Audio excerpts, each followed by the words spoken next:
시청자 여러분 안녕하십니까. 하루의 뉴스를 정리해드리는 YTN 뉴스나이트입니다. 이준석 전 대표가 제기한 가처분 소송에서 법원이 이번에는 국민의힘 손을 들어줬습니다. 정당 민주주의를 언급했던 지난번 판단과 어떤 점에서 달라진 걸까요? 판결 직후 더 외롭고 고독하게 갈 길을 가겠다고 한 이준석 전 대표의 거취도 관심인데 곧 발표될 윤리위 추가 징계 결과와도 무관치 않겠죠. 잠시 뒤 국회 취재기자 연결하고 나이트 포커스에서도 중점 다뤄보겠습니다. 목요일 뉴스나이트 오늘의 헤드라인부터 보시겠습니다.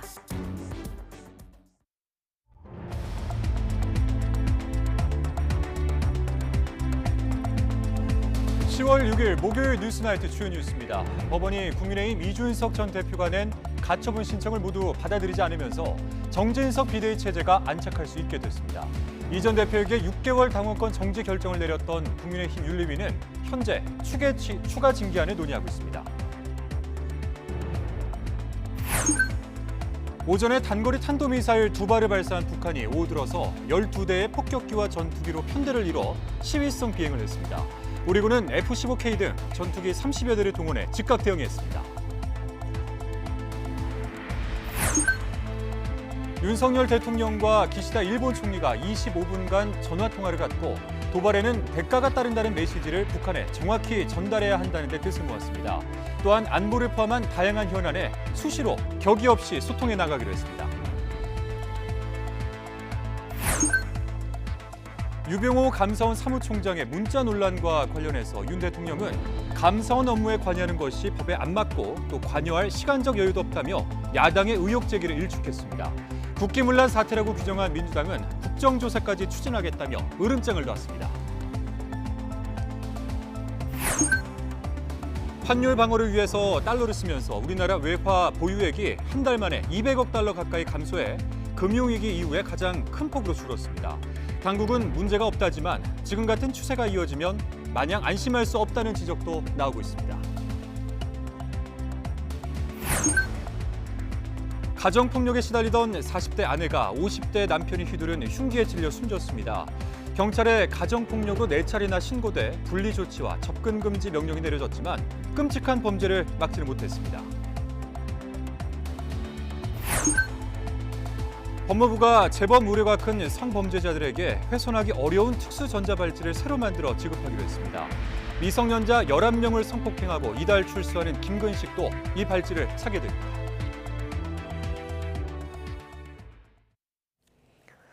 네, 오늘 법원의 국민의힘 비상대책위원회의 효력을 인정하는 결정을 내린 가운데 이준석 전 대표의 추가 징계에 대해서 당 윤리위원회가 3시간 가까이 논의를 이어가고 있습니다.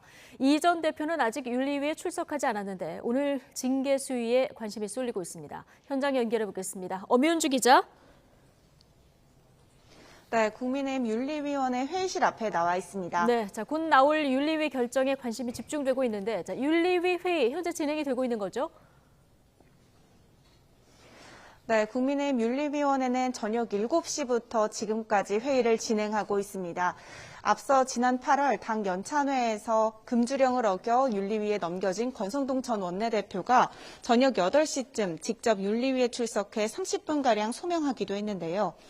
지금은 이준석 전 대표에 대한 추가 징계 안건을 중점적으로 다룰 것으로 보입니다. 앞서 윤리위는 이 전 대표에게 소명할 기회를 주겠다며 밤 9시 출석을 통보했지만 이 전 대표는 지금까지도 출석하지 않았는데요. 이와 관련해 이항희 윤리위원장은 회의에 들어가기 전 취재진에게 짧게 입장을 밝혔는데 들어보겠습니다. 9월 29일부터 당무감사실은 출석 요청과 함께 징계 절차 개시 사유 포함하여 이메일, 전화, 문자를 통해 이준석 당원뿐만 아니라 수행팀장에게도 여러 차례 연락을 했었습니다. 윤리위가 이 전 대표에게 징계 사유를 구체적으로 알렸고 소명 기회 역시 줬다는 점을 명확히 하려는 의도로 보입니다. 이 위원장은 또 이 전 대표 측에서 소명 절차의 부당성을 주장하는 입장문에 대해서도 성실히 서면 회신을 했다고 강조했습니다. 오늘 오전 이 전 대표 측이 윤리위로부터 아무런 답변을 받지 못했다고 주장한 걸 적극 반박합니다. 네, 윤리위는 관련 규정에 따라 이 전 대표가 회의가 끝날 때까지 출석 요구에 불응한다면 진술 의사가 없는 거로 판단하고 출석 여부와 관계없이 오늘 징계 결론을 내릴 가능성도 점쳐집니다. 이에 따라 오늘 윤리위 회의 역시 상당 시간 걸릴 것으로 예상됩니다. 네, 자, 오늘 징계 결과는 이준석 전 대표 개인뿐 아니라 국민의힘에도 상당한 영향을 미치지 않겠습니까? 네, 그렇습니다. 이준석 전 대표의 경우 이미 지난 7월 당원권 정지 6개월의 징계 처분을 받은 바 있는데요. 보통 추가 징계는 기존 징계보다 더 무겁기 때문에 이번엔 6개월보다 긴 당원권 정지나 탈당 권유, 제명이 결정될 가능성을 배제할 수 없습니다. 여기에 법원이 비대위 효력을 인정하는 취지의 판결을 내놓으면서 이 전 대표가 중징계를 피하기 어려워졌다는 관측도 나옵니다. 실제 추가 징계가 결정될 경우 이 전 대표가 어떻게 대응할지도 주목되는데요. 판결 전까지만 하더라도 중징계가 나오면 이 전 대표가 다시 한번 법원 판단을 구할 거란 시각이 우세했는데 비대위 체제가 효력을 인정받으면서 법적 대응 카드가 여의치 않아졌다는 분석도 나오고 있습니다.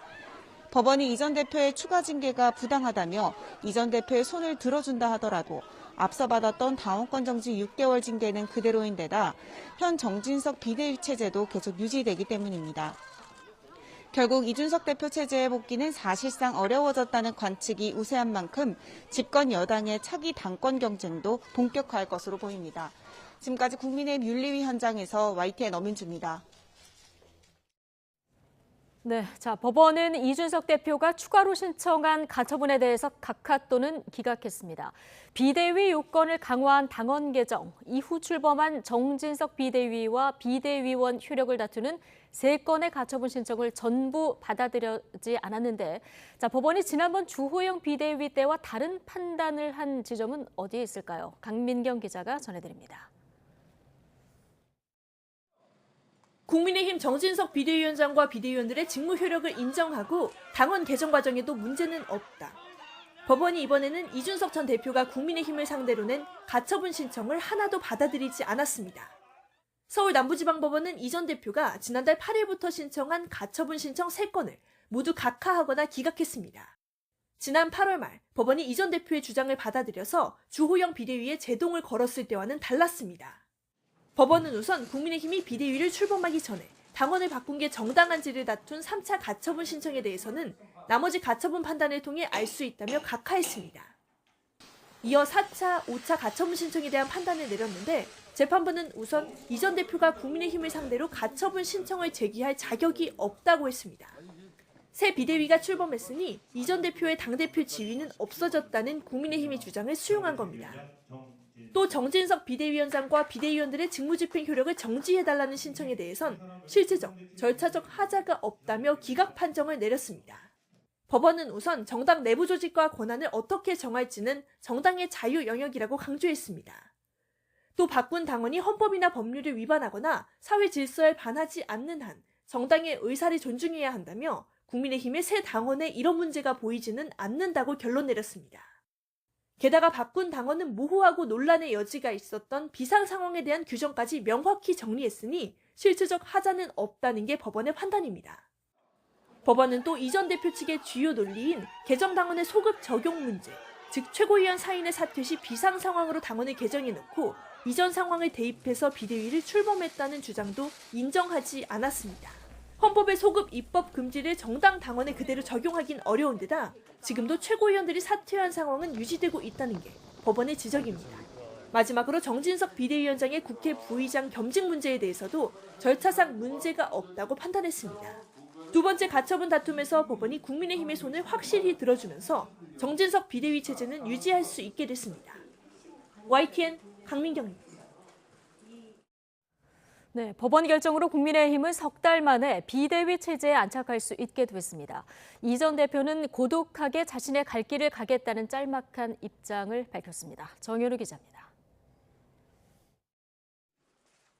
법원이 정진석 비대위에 제동을 걸었던 이준석 전 대표의 가처분 신청을 기각하자 국민의힘은 사필 규정이라며 일제히 환영의 뜻을 밝혔습니다. 당으로서는 아주 잘된 일이고요. 당연한 거예요. 정당의 이 자율적인 결정을 사법부가 관여해서도 안 되고 특히 당내 혼란을 정리하고 안정적 체제를 구축하게 됐다면서 윤석열 정부의 성공을 위해 총력을 쏟겠다고 강조했습니다. 윤석열 정부의 성공을 튼실하게 뒷받침하기 위해 만전을 기해 나가겠습니다. 심기일전에서 하나된 힘으로. 지도 체제를 둘러싼 갈등은 지난 7월 당 윤리위가 이준석 전 대표에 대한 징계를 결정하며 시작됐습니다. 이후 당이 비대위 체제로의 전환에 나서며 이 전 대표와의 소송전이 본격화했고 법원이 첫 가처분 신청 사건에서 이 전 대표의 손을 들어주며 주호영 비대위가 해산하는 등 혼란이 계속되었습니다. 이 전 대표는 법원 결정이 나온 뒤 SNS에 무엇을 위해 싸워야 하는지 허탈했지만 사명감으로 권력에 맞서왔다고 적었습니다. 이어 그간 인기 있는 변호사들과 외롭게 다퉈왔다며 앞으로 더 외롭고 고독하게 자신의 길을 가겠다고 덧붙였습니다. 당과의 갈등이 장기화하며 큰 비판을 받아온 데다 이번 법원의 결정으로 정치적 타격이 불가피한 만큼 이 전 대표가 지도체제와 관련한 법적 대응을 더 이어가진 않을 거라는 관측도 나옵니다. 비대위 체제가 사실상 안정권에 접어들면서 국민의힘은 정기국회와 국정감사에 힘을 집중할 것으로 보입니다. YTN 정윤호입니다. 오늘 북한의 군용기 12대가 편대를 이루어 특별감시선 이남으로 시위성 비행을 했습니다. 공대지 미사일 사격 훈련도 병행한 것으로 보이는데 우리 군은 F-15K 등 전투기 30여 대를 동원해서 즉각 대응했습니다. 한여리 기자입니다. 북한 군용기 12대가 편대를 이뤄 시위성 비행을 한 건 오후 2시쯤입니다. 폭격기 4대와 전투기 8대가 편대를 이뤄 특별감시선 이남으로 비행을 한 겁니다. 특별감시선은 북쪽에서 항적이 포착되면 우리 군이 감시, 대응하기 위한 차원에서 설정해 놓은 선으로 9.19 군사합의에서 설정한 비행 금지 구역보다 더 북쪽에 있습니다. 북한군이 이 선을 넘자 우리 군은 F-15K 전투기 등 공중 채공 전력과 긴급 출격한 후속 전력 30여 대로 대응했습니다. 북한군의 시위성 편대 비행과 우리 군의 대응 상황은 1시간여가량 지속된 것으로 전해졌는데 북한군은 공대지 사격 훈련까지 병행해 실시한 것으로 군 당국은 추정하고 있습니다. 북한 전투기가 이렇게 편대를 이루어 시위성 비행을 한 적은 최근 1년 사이 처음인 이례적인 것으로 알려졌습니다. 가장 큰 이유는 역시 항모 전단을 동원한 훈련에 대한 반발이다 생각을 하고요. 북한이 공군 전력이 우리랑은 비교가 안 될 정도로 열등합니다. 그럼에도 공군 전력을 썼다라는 것은 자신들이 갖고 있는 모든 수단을 동원해서라도 이 대남 위협과 한반도의 긴장을 조성할 수 있다라는 것을 일종의 보여주는. 이런 가운데 동해에서는 한미일 3국이 북한의 핵미사일 위협에 대응하는 훈련을 진행했습니다. 북한의 탄도미사일 도발에 대응하기 위한 미사일 방어 훈련으로 한미일은 북한의 탄도미사일 도발 상황을 상정하고 표적 정보 공유를 통해 탐지와 추적, 요격 절차를 수달했습니다.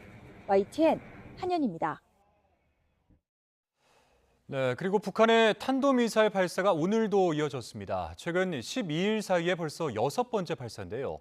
북한 외무성은 미사일 발사에 앞서 미 항모 강습단의 재전개를 주시하고 있다고 밝혀서 이번 도발의 책임을 연합훈련에 전가하는 듯한 논리를 폈습니다. 홍주혜 기자입니다. 북한이 일본 열도를 넘기는 중거리 탄도미사일을 발사한 지 이틀 만에 다시 탄도미사일을 쐈습니다. 합동참모본부는 새벽 6시부터 20여 분간 동해상으로 발사된 단거리 탄도미사일 2발을 포착했습니다. 첫 번째 미사일은 고도 80여 킬로미터에 속도는 마하 5로 350여 킬로미터를, 다음 미사일은 고도는 낮추고 속도는 높여 800여 킬로미터를 날아갔습니다. 각각 초대형 방사포 KN-25와 이스칸데르급 KN-23으로 추정됩니다. KN-23의 특징, 요격을 피하기 위한 회피기동 궤적도 탐지된 것으로 전해졌습니다. 평양에서 미사일을 쏠 때 주로 순환 비행장을 이용하던 북한이 이번엔 평양 방어사령부가 위치한 삼석 일대를 택한 것도 주목할 만한 부분입니다. 사격 조건 측면에서는 최근에 현무 사격했던 그 강릉 쪽 위치하고 지금 위치가 좀 유사한 측면이 있어요. 비슷한 조건에서 자기네들은 사격을 했었을 때 신뢰성이 전혀 문제가 없었다라는 과시 같은 것들도 한몫했을 수 있습니다.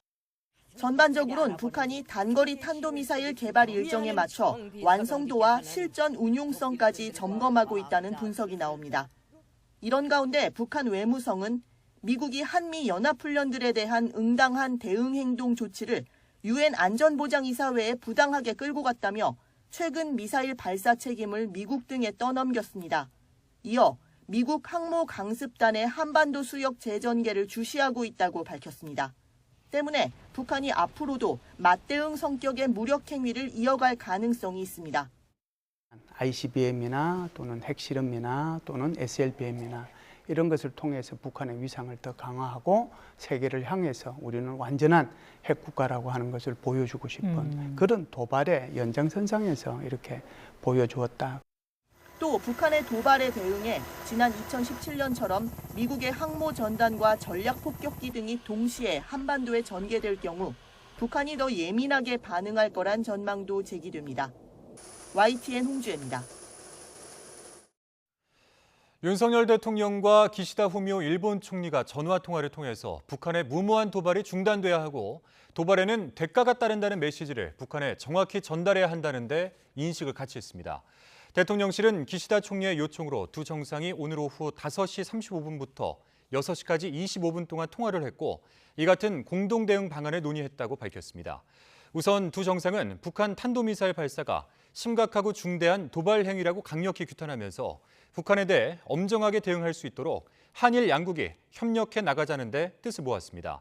이어서 엄정 대응을 위해 한일 양국, 한미일 3자 간 안보 협력은 물론 안보리를 포함한 국제사회와 국권이 연대하자는 데 뜻을 모았다고 전했습니다.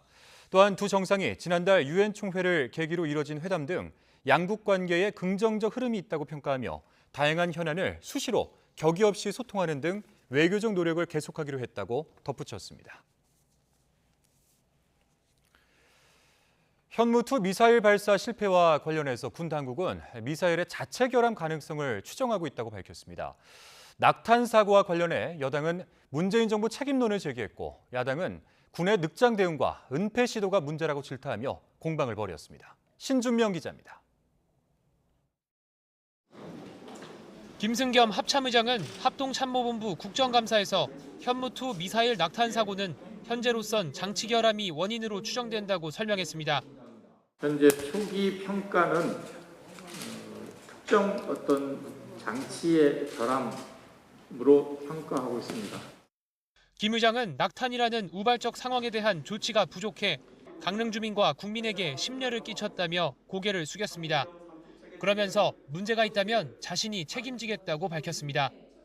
송구하다는 표현이 적절하지 못했으면 제가 죄송하다는 표현으로 다시 저의 마음을 문제가 있다면 제가 책임지겠습니다. 여당은 낙탄 사고로 국민 불안을 조성하게 된 건 오히려 문재인 정부 책임이라고 주장했습니다. 9.19 남북 군사 합의를 지키겠다며 도심에서 떨어져 안전한 강원 고성의 훈련장 사용을 지난 2018년부터 중단하고 강릉 도심에 위치한 군기지에서 미사일을 발사해온 탓이라는 겁니다. 이걸 왜 우격다짐으로 강릉으로 옮겨가지고 강릉 시민을 벌벌 떨게 만드느냐 이걸 질문한 겁니다. 문재인 정부가 밀어붙인 겁니다. 야당 측에선 낙탄 사고로 북한의 웃음거리가 됐다고 비난했습니다. 그러면서 언론과 국민에게 낙탄 사실을 뒤늦게 알렸을 뿐 아니라 은폐하려고 시도한 게 가장 큰 문제라고 지적했습니다. 더 나쁜 것은 늑장 대응과 축소 은폐 대응이 가장 큰 문제라고 봅니다. 일부 민주당 의원들은 국정감사 중 한미일 해상연합훈련이 시작된 사실을 국방위 위원들에게 먼저 알리지 않았다는 이유로 깡통안보라고 비난했습니다. 이에 여당이 군을 심각하게 모독하는 표현이라고 반발하면서 국정감사가 한동안 중단되기도 했습니다. YTN 신준명입니다.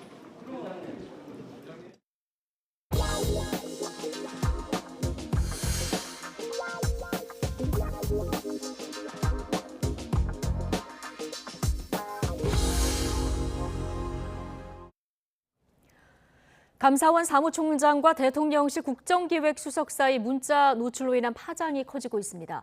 출근길에 관련 질문을 받은 윤석열 대통령은 관여할 여유가 없다면서 확대 해석에 선을 그었지만 더불어민주당은 감사원의 존립을 흔드는 국기문란 사건이라면서 국정조사까지 추진하겠다는 입장입니다. 이경국 기자의 보도입니다.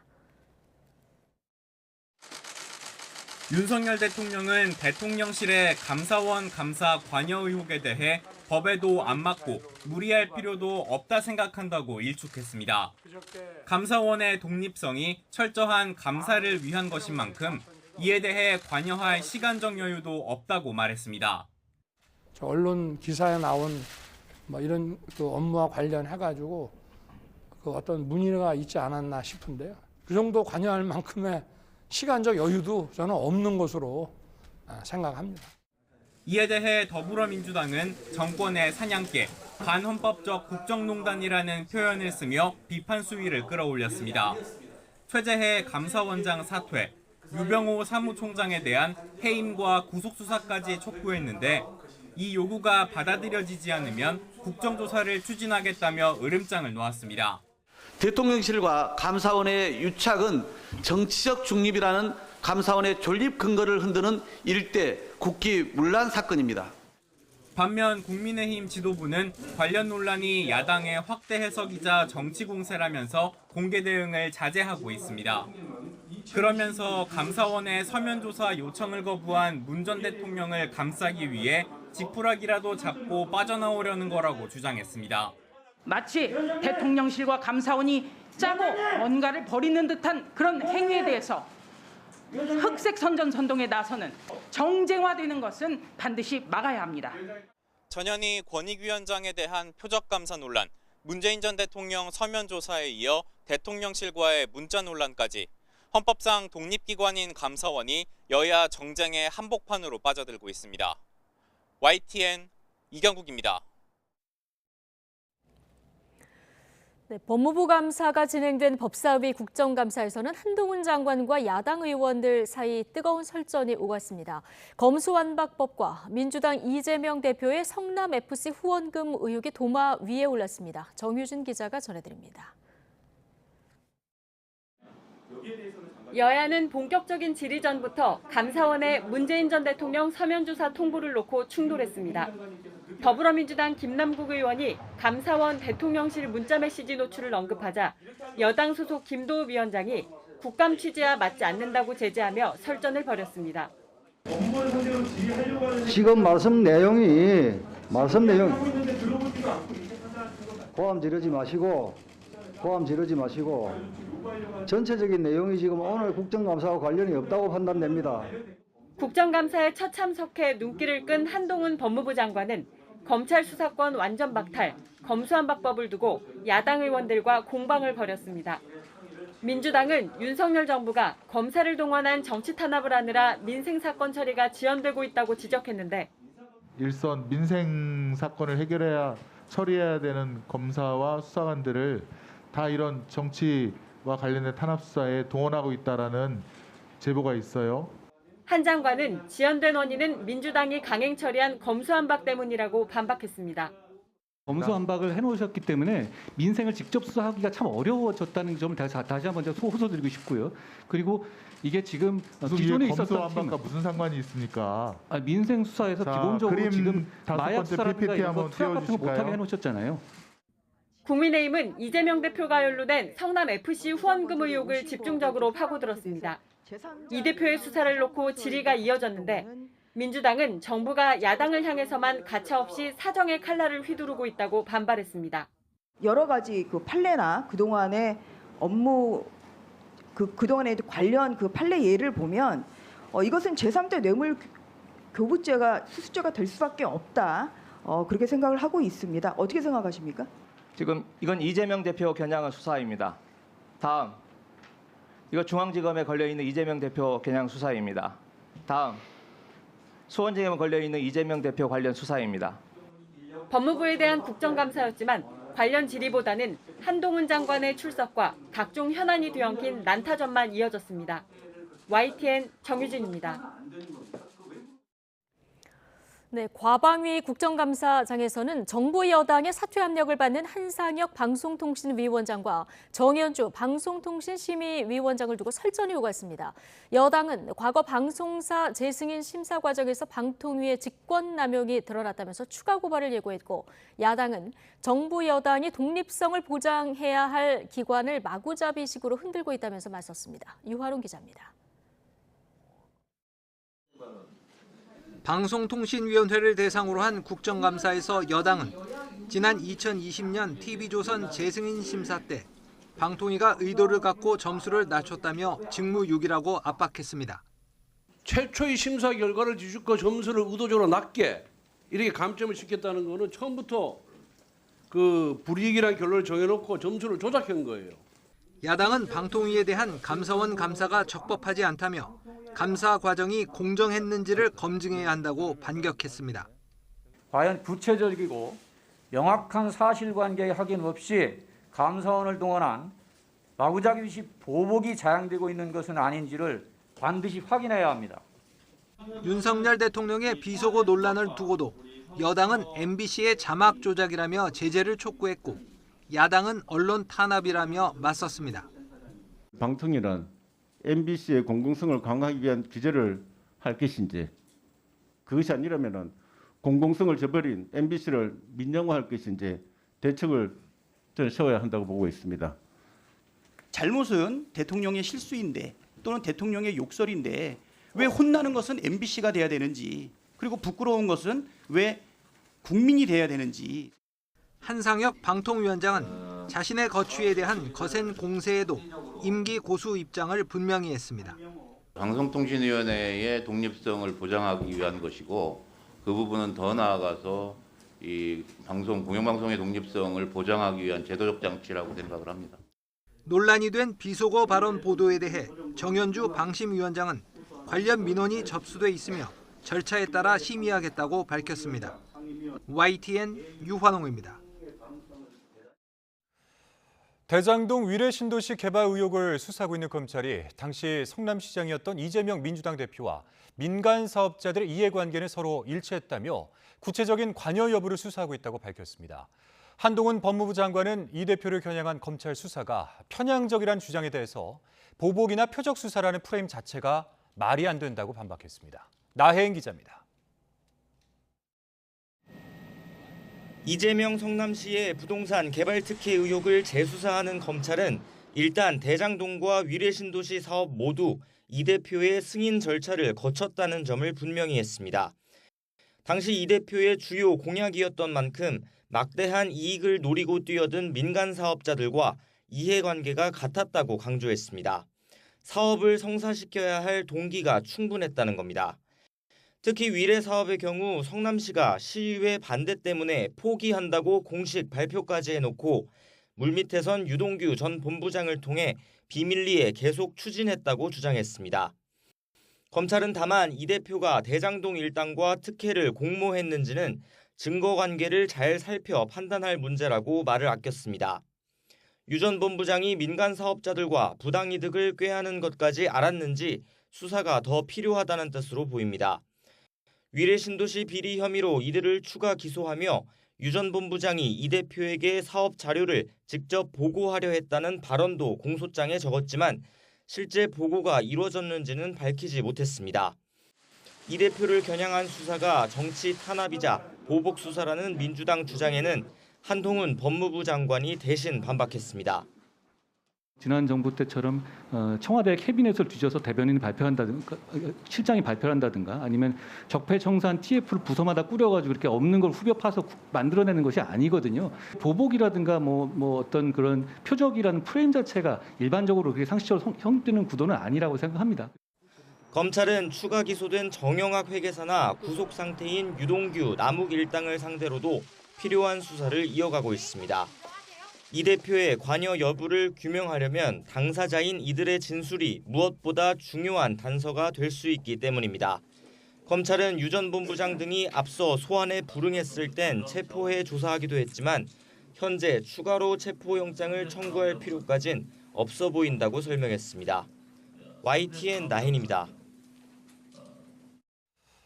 쌍방울그룹과 이화영 전 경기도 평화부지사의 유착 의혹을 수사하고 있는 검찰이 이 전 부지사가 설립한 동북아 평화경제협회를 압수수색했습니다.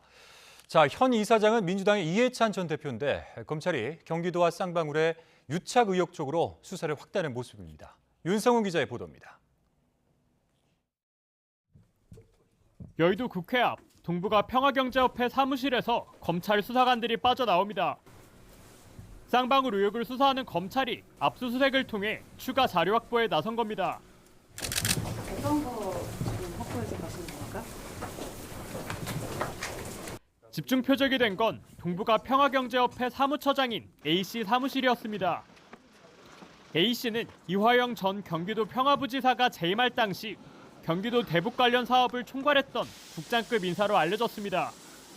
동북아 평화경제협회는 얼마 전 구속된 이 전 부지사가 설립한 단체로 현재는 민주당 이해찬 전 대표가 이사장을 맡고 있습니다.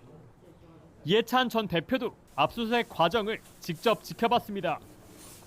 검찰은 이 전 부지사의 비서관으로 근무했던 경기도청 공공기관 담당관실 B팀장의 사무실도 압수수색했습니다.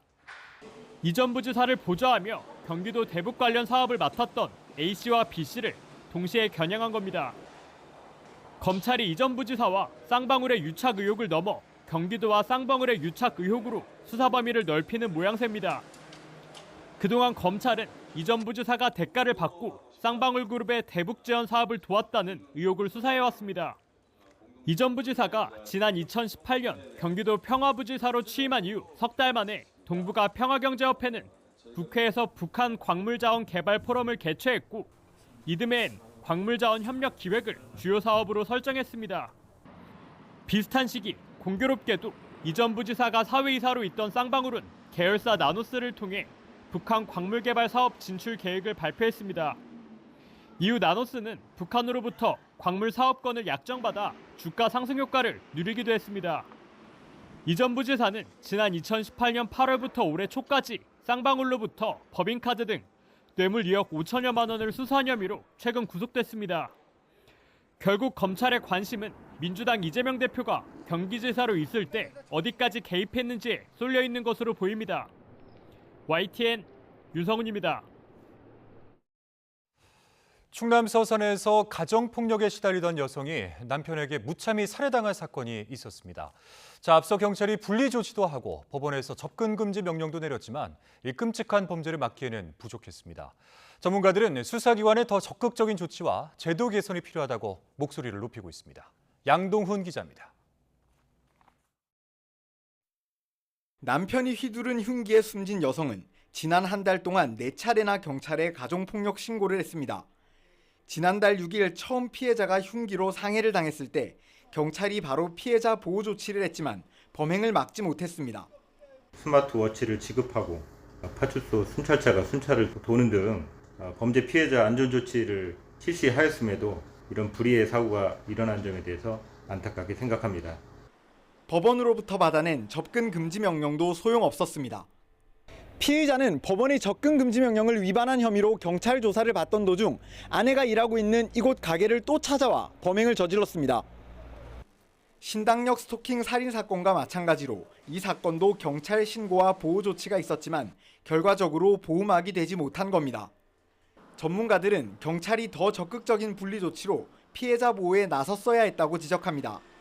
한 달 전 피해자를 상대로 한 흉기 상해 건은 피의자가 어지럼증이나 변호사 일정을 핑계로 미루면서 아직 조사조차 이뤄지지 않았습니다. 총 신고가 4번이 됐고 그 중간에는 특수상해도 있었고요. 이런 상황에서 경찰이 긴급체포 등을 해서 조사를 하고 영장을 쳐서 구속을 시킬 수 있는 방법들도 있었는데 접근 금지 명령이 좀 더 실질적으로 작용할 수 있도록 처벌 강화와 제도 개선을 주장하는 목소리도 나옵니다. 접근 금지 명령을 내릴 만큼 위험한 가해자라면은 위치 추적 장치를 같이 부과하여서 피해자가 안전할 수 있도록 미국, 영국, 프랑스, 스페인 그리고 호주 등에서는 이미 이런 제도를 시행하고 있습니다. 구속된 피의자는 술에 취해 잘 기억이 나지 않는다면서 계획된 범행은 아니었다고 주장했습니다. 범죄 미리 계획하신 거예요? 아닙니다. 아내와 자녀에게 하실 말씀 없으세요? 죄송합니다. 가해자가 피해자를 지속해서 괴롭히다 끝내 참사로 이어지는 가정폭력과 스토킹 문제. 범죄가 생길 때마다 반복되는 전문가들의 지적을 적극적으로 고민해봐야 할 때입니다. YTN 양동훈입니다.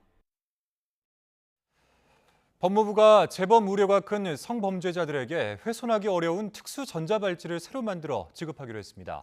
한동훈 장관은 오늘 국회에서 열린 법무부 국정감사에서 내장재를 기존 7겹에서 15겹으로 늘린 고위험자용 전자발찌를 내년부터 사용할 수 있도록 준비하고 있다고 말했습니다. 또한 미성년자 11명을 성폭행하고 이달 출소하는 김근식에게도 새로운 전자발찌를 부착할 방침이라고 덧붙였습니다. 이어서 올해 하반기 전자감독 인력을 131명 늘려달라고 관계부처에 요청했다며 인력이 매우 부족하지만 사고를 막기 위해 나름대로 최선을 다하고 있다고 강조했습니다. 당국이 환율 방어를 위해 달러를 쓰면서 우리나라의 외화 보유액이 한 달 만에 200억 달러 가까이 줄었습니다.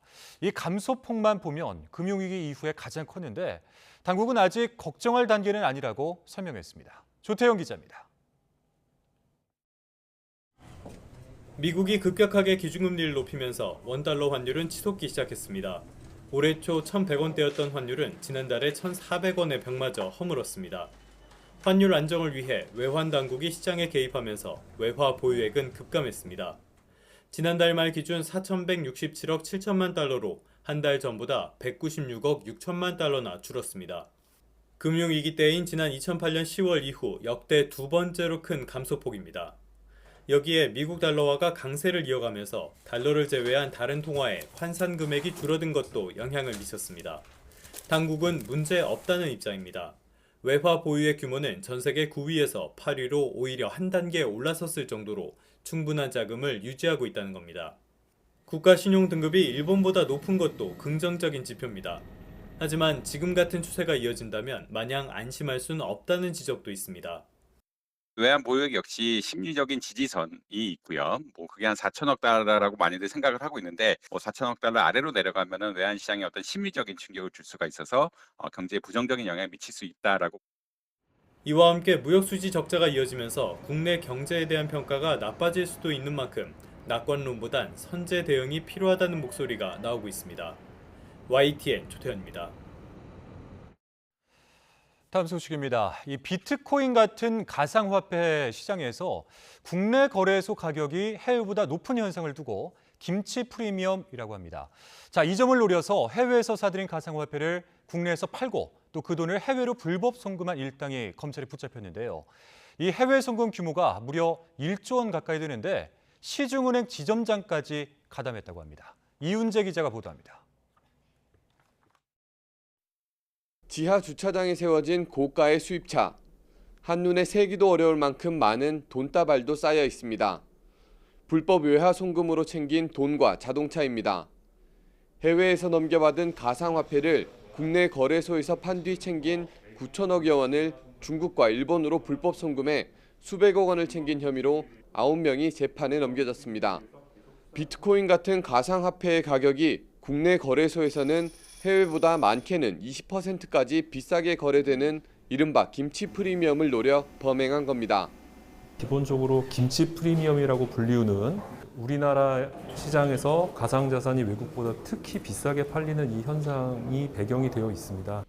일본과 중국에 있는 공범이 국내 일당에게 가상자산을 넘기면 국내 거래소에서 팔아치운 뒤 정상적인 무역 거래를 한 것처럼 속여 자금을 해외로 보냈습니다. 일본과 중국에 각각 뿌리를 둔 두 개 조직이 범행했고 시중은행 지점장도 가담했습니다.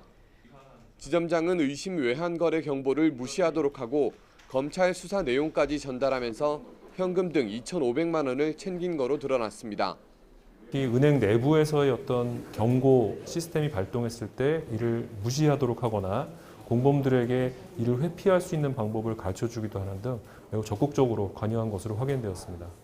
검찰은 이들이 챙긴 돈으로 사들인 수입차와 콘도 분양권 등 12억 원어치를 추징 보전했습니다. 검찰은 불법 외화 송금에 가담한 지점장이 일했던 은행이 감독 업무를 제대로 했는지에 대해 추가 수사를 진행하고 또 해외 공범을 체포하는 데도 수사력을 모으고 있습니다. YTN 이윤재입니다.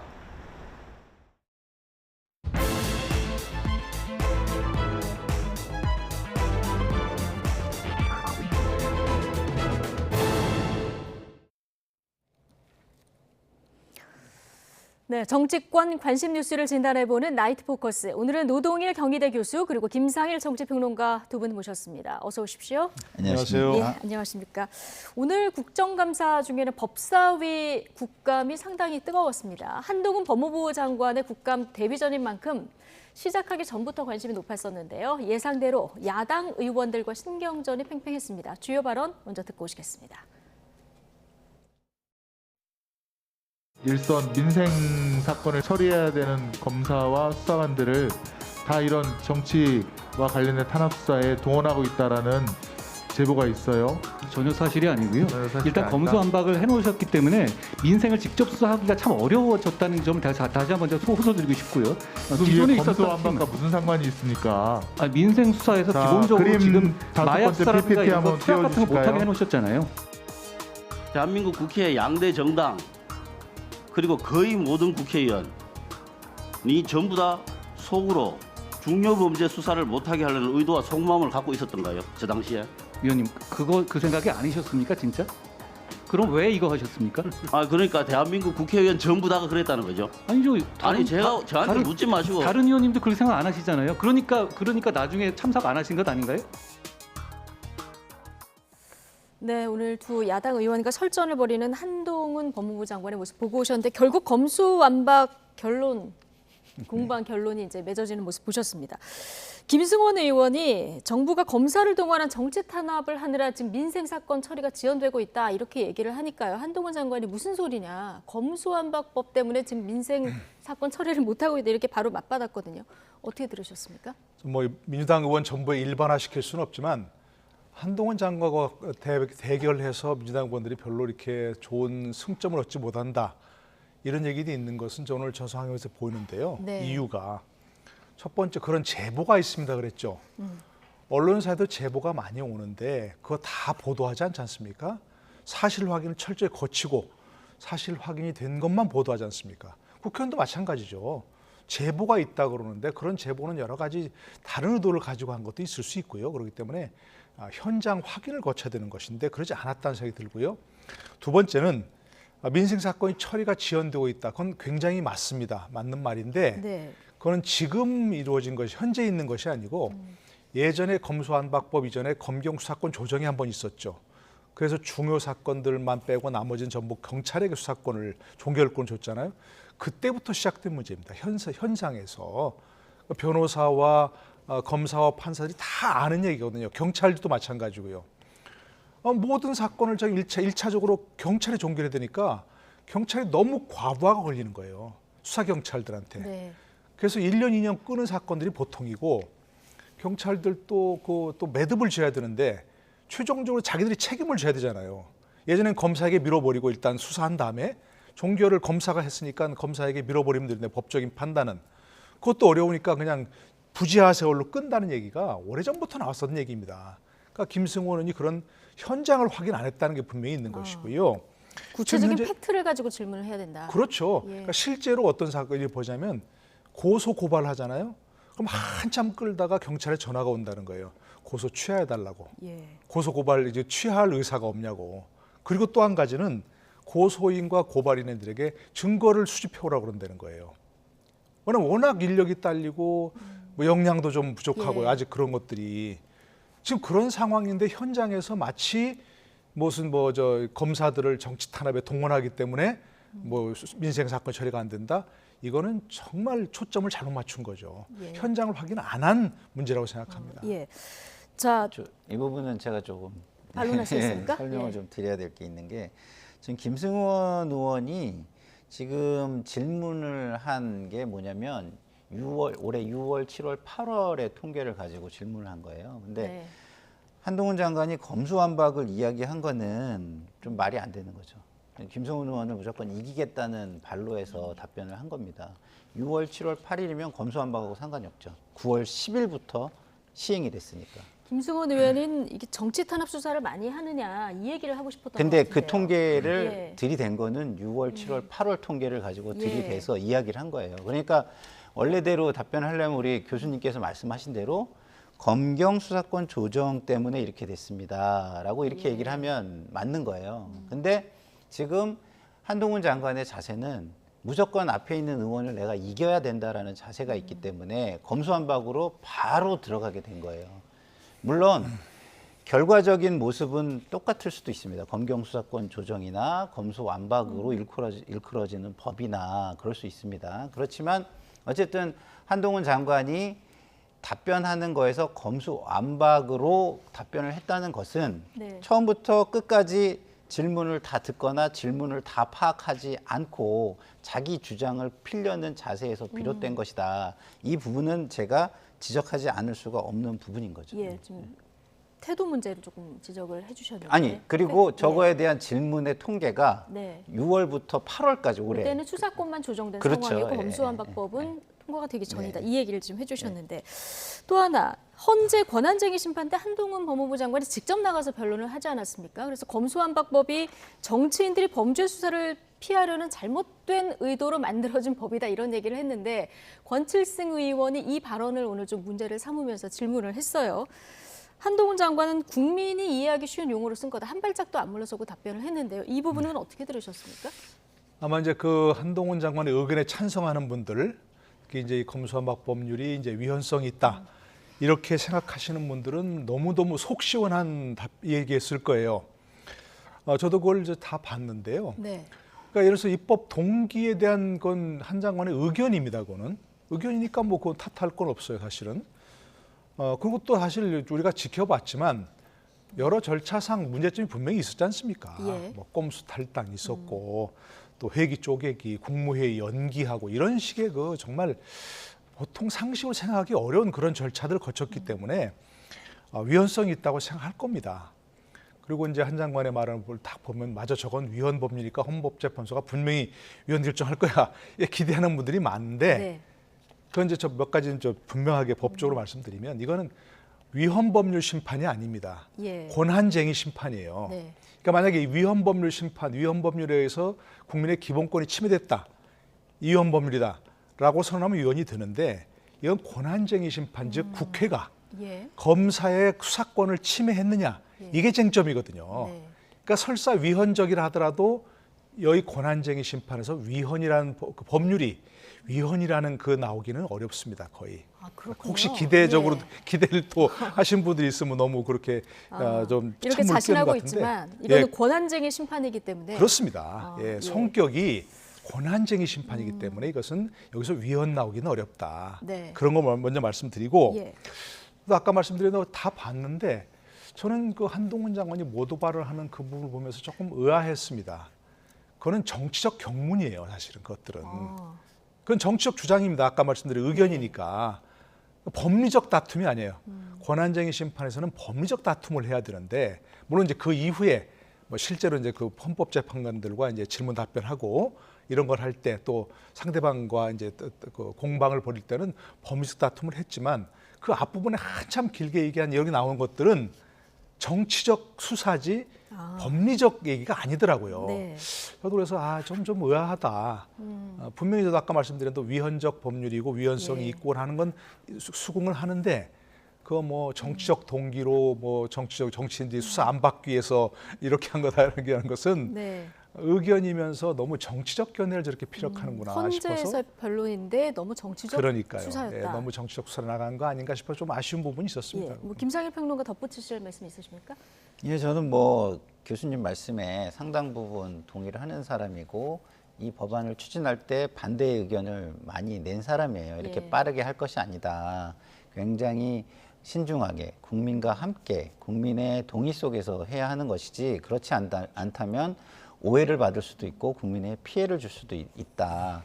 특히나 그 장애인 전문 변호사가 나와서 반론을 제기했던 부분은 상당히 예. 좀 아픈 부분이다라는 이야기를 저는 많이 했어요. 그런데 어쨌든 그럼에도 불구하고 한동훈 장관이 자꾸 검수완박이라는 표현을 쓰는 거는 굉장히 저는 잘못됐다고 생각합니다. 저는 정치인의 말이거든요. 예. 그리고 실제로 검수완박이 된 것도 아니에요. 검찰의 수사권이 상당 부분 축소된 건 맞습니다만 완전히 박탈된 거는 또 아니거든요. 근데 저 수사를 계속 쓰는 것 자체가 정치적 의도가 있기 때문에 장관으로서 그렇게 할 필요는 저는 없다고 보고 원래 법 용어를 그렇죠. 검찰청법 그렇죠. 풀어서 써야 된다. 그렇게 얘기를 하면서 그 이야기를 하는 게 장관으로서, 현직 장관으로서, 법률가로서 맞는 것이다. 그러니까 지금 계속 정치적인 공방 속에서 정치적으로 정치인들을 이기려고 드는 저 자세를 버려야 조금 더 각광을 받고 박수를 받을 것이다. 전 이런 얘기를 계속 드리고 있고 오늘도 또 드릴 수밖에 없습니다. 네.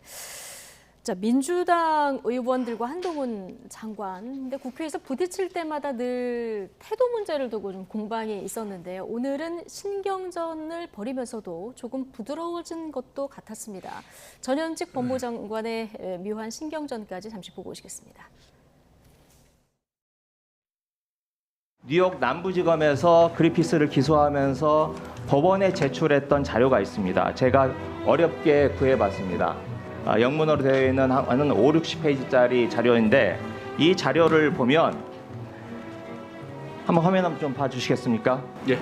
저 자료 어렵게 구하셨다 그러는데요. 저 자료 제가 알기로는 그 인터넷 매체에 그냥 나온 자료입니다. 구글링하면 나오는 자료예요. 인터넷 매체에서 보셨다? 예. 기사는 없는 걸로 제가 알고 있는데 인터넷 매체인데요. 그게 약간 언론 같은 데였어요. 그 보신 자료를 한번 자료 제출을 해주실 수 있겠어요? 제가 인터넷에서 본 자료여가지고 제가 갖고 있는 자료는 그냥? 아닙니다. 근데 지금 한번 구글 해보시면 지금도 있을 것 같은데. 영어를 잘하시는 장관님이야 구글링해서 금방 보겠지만 위원님, 우리는 그거 액세스하는데 위원님, 굉장히 어렵습니다. 위원님, 한국말 자료입니다. 한국말로 된 자료. 예. 근데 이번에 우리 범죄예방정책국의 인원 증원이 안 됐어요. 그럼 국회가 도와달라 이렇게 말씀하셨는데 그러면 국회는 당연히 뭐 도울 의향이 있습니다. 함께 협업으로 좀 한번 설득할 용의가 계셔요? 지금 그러고 있고요. 저 위원 그러니까 당연히 의원이 이렇게 물어보면 예. 예 의원님 그렇게 좀 해주십시오. 예, 의원님. 예. 하는 게 예의지. 그렇게 하겠습니다. 지금 예. 그러고 있다는 게 그게 말이 돼. 아까는 국회가 알았습니다. 도와주시면 하겠습니다 했더니 예.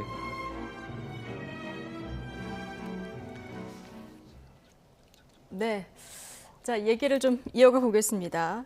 자, 민주당에서 자료를 어렵게 찾아왔다고 했고요. 또 이게 영어라 어렵다 했는데 한동훈 장관은 그 쉽게 찾을 수 있는 걸고 구글링하면 되고 한국말이다 이렇게 얘기를 했거든요. 네. 이거 구글링으로 찾을 수 있는 자료입니까? 저도 지금 바로 찾으면 나옵니다. 그렇습니까? 오전에 찾아봤는데요. 예. 이더리움 그리피스하고 이렇게 검색어를 넣으면 즉시 기사가 수십 개 뜹니다. 예. 저 얘기할 때. 그러니까 뉴욕 남부지검에서 그리피스라는 이더리움 개발자를 기소했다고 하는 네. 북한을 도왔다고 하는 이유로 기사가 다 뜬다니까요. 전부 영어로 자를 찾아가지고 당신 영어 잘하니까 하겠지 이렇게 좀 할 이유가 없는 그런 것들이고 아까 좀 처음 말씀드린 대로 예. 민주당 의원들이 한동훈 장관을 뭐 공격할 의사를 가지고는 아니 공격 있고 아니더라도 질의를 하러 나왔으면 철저한 준비를 해와야 되는 건데 저거 내용을 아는 사람 보면 웃음거리가 되는 거예요. 예. 그러니까 저걸 저렇게 공부를 안 하시나. 그리고 보좌관들도 여러 명인데 보좌관들이 저렇게도밖에 못하나 싶은 아쉬움이 참 드는 거죠, 저게. 그리고 제가 듣기로는 조수진 의원이 바로 그 자리에서 찾아가지고 예. 다 그 장관들이나 의원들한테 뿌렸다는 프린트해서 자료를 나눠줬다는 거예요. 예. 한글로 된 자료를. 이 보좌관 잘못입니까? 의원 잘못입니까? 어떻게 보십니까?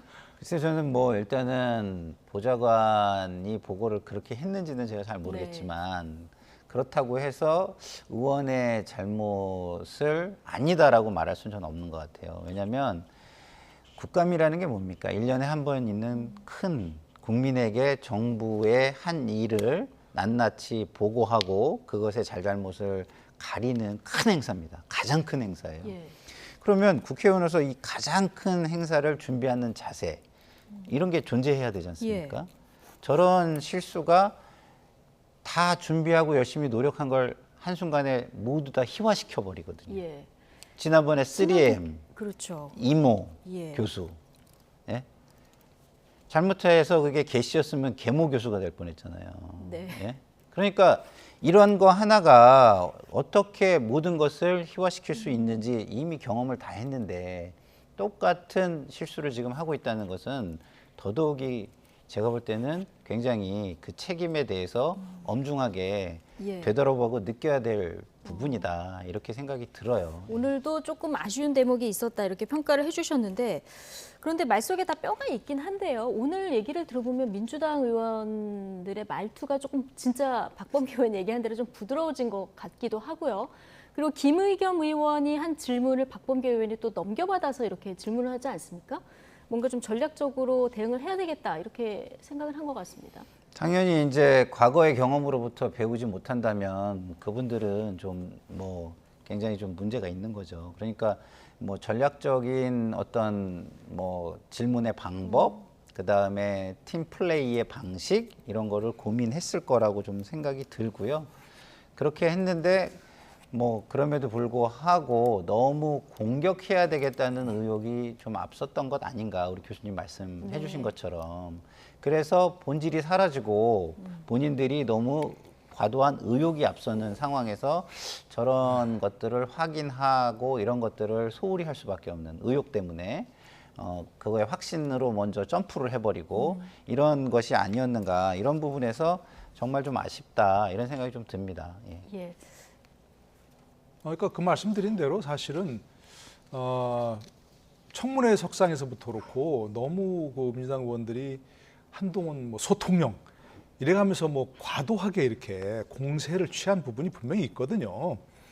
그때 오늘 같은 뭐 차분한 질의 태도는 저는 좋다고 생각합니다. 예. 물론 그게 이제 좀 막 아까 말한 그 자료 때문에 좀 희화화되긴 했지만 뭐 그것이 본질은 아니라고 생각합니다. 그러니까 이렇게 차분하게 법무부의 업무에 관해서만 집중해야지 과도하게 당신 뭐 좀 저 2인자 아니야, 뭐 소통령 아니야 이렇게 하면서 감정적으로 대하면 우리 감정이 앞선 사람이 실수하기 마련이거든요.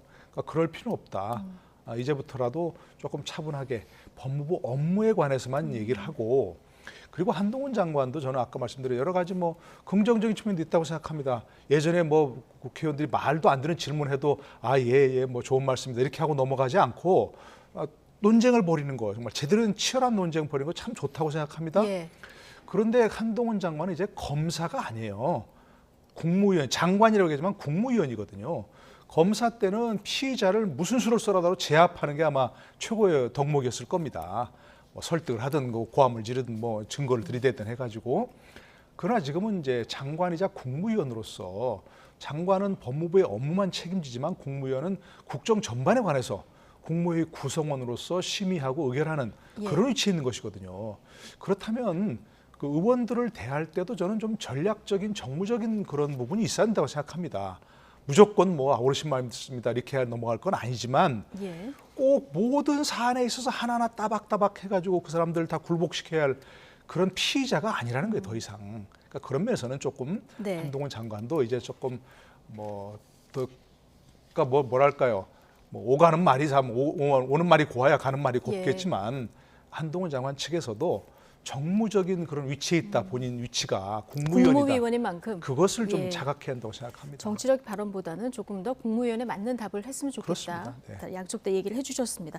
한동훈 법무부 장관 얘기를 해봤고요. 자, 이번에는 지금부터는 이 사람 얘기를 좀 해볼 텐데요. 이준석 전 대표 관련 얘기입니다. 가처분 결과가 오늘 예상보다 좀 빨리 나왔는데요. 법원이 이번에는 국민의힘 손을 들어줬어요. 그러게요. 참 저는 제가 예상한 거와 너무 다르게 나왔어요. 사실은 이번에도 이제 1차 다 인용될 거라고 보셨습니까? 저는 1차 때는 인용될 가능성이 굉장히 있다고 생각하고 전문가들이 너무 아니라고 얘기했기 때문에 뭐 그거를 제가 전문가 아닌 상황에서 강하게 반박할 수는 없었지만 항상 여지를 남기면서 인용의 가능성이 있다라고 이야기를 했거든요.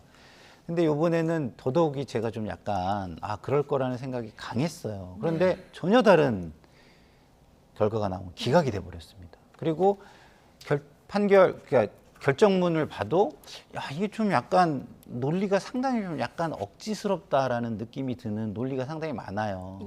근데 어쨌든 결정을 뭐 사법적인 결정이 이루어졌으니까 이거를 뭐 승복을 안 할 수는 없는 건데, 그래도 뒷맛이 개운치가 너무 않은 거예요.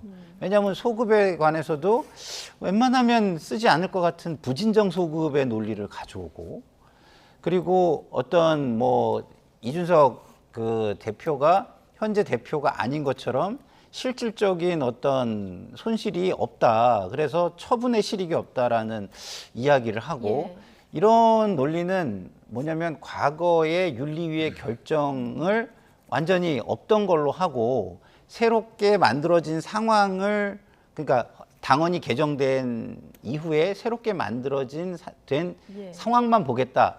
좀 이런 의지가 담긴 것 같은 결정이라서 제가 볼 때는 참 황 판사님께서 굉장히 주변에서 압박이 좀 심했지 않았나 이런 생각이 저는 좀 들어요. 예, 힘들으셨겠다. 이 결론을 만들어 내시는데. 근데 어쨌든 뭐 법적인 논리는 있으니까 만드셨을 거라고 예. 저는 승복을 할 수밖에 없는데 참 개운한 승복은 해드리기가 참 어려운 상황인 예. 것 같습니다. 법원 판단이니까 뭐 예, 존중은 해야겠죠. 해야 되는 거고요. 지난번에 주호영 비대위 때는 정당 민주주의를 굉장히 강조했었는데요.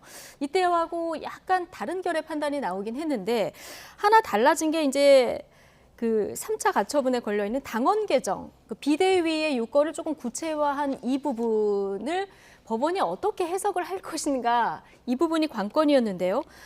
어쨌든 사후적인 당원 개정이긴 한데 이것 때문에 이제 절차적으로 문제가 있었던 부분이 해소됐다, 법원이 이렇게 본 것 같습니다. 네, 뭐 이제 와서 내 그럴 줄 알았다 이렇게 하면 안 되는 거지만 예. 좀 조심스럽게라도 지난번 1차 비대위 이제 그 가처분 신청 인용되면서 무산된 그 이후에 국민의힘에서 취한 절차를 쭉 보면 나름대로 그 1차 때 법원에서 지적한 부분을 많이 따르려고 노력을 했어요. 예. 당헌을 개정해서 그때 1차에서 핵심적인 게 뭐였습니까? 비상 상황이라는 걸 자의적으로 해석했다. 예. 자의적으로 만들었다 아니었습니까?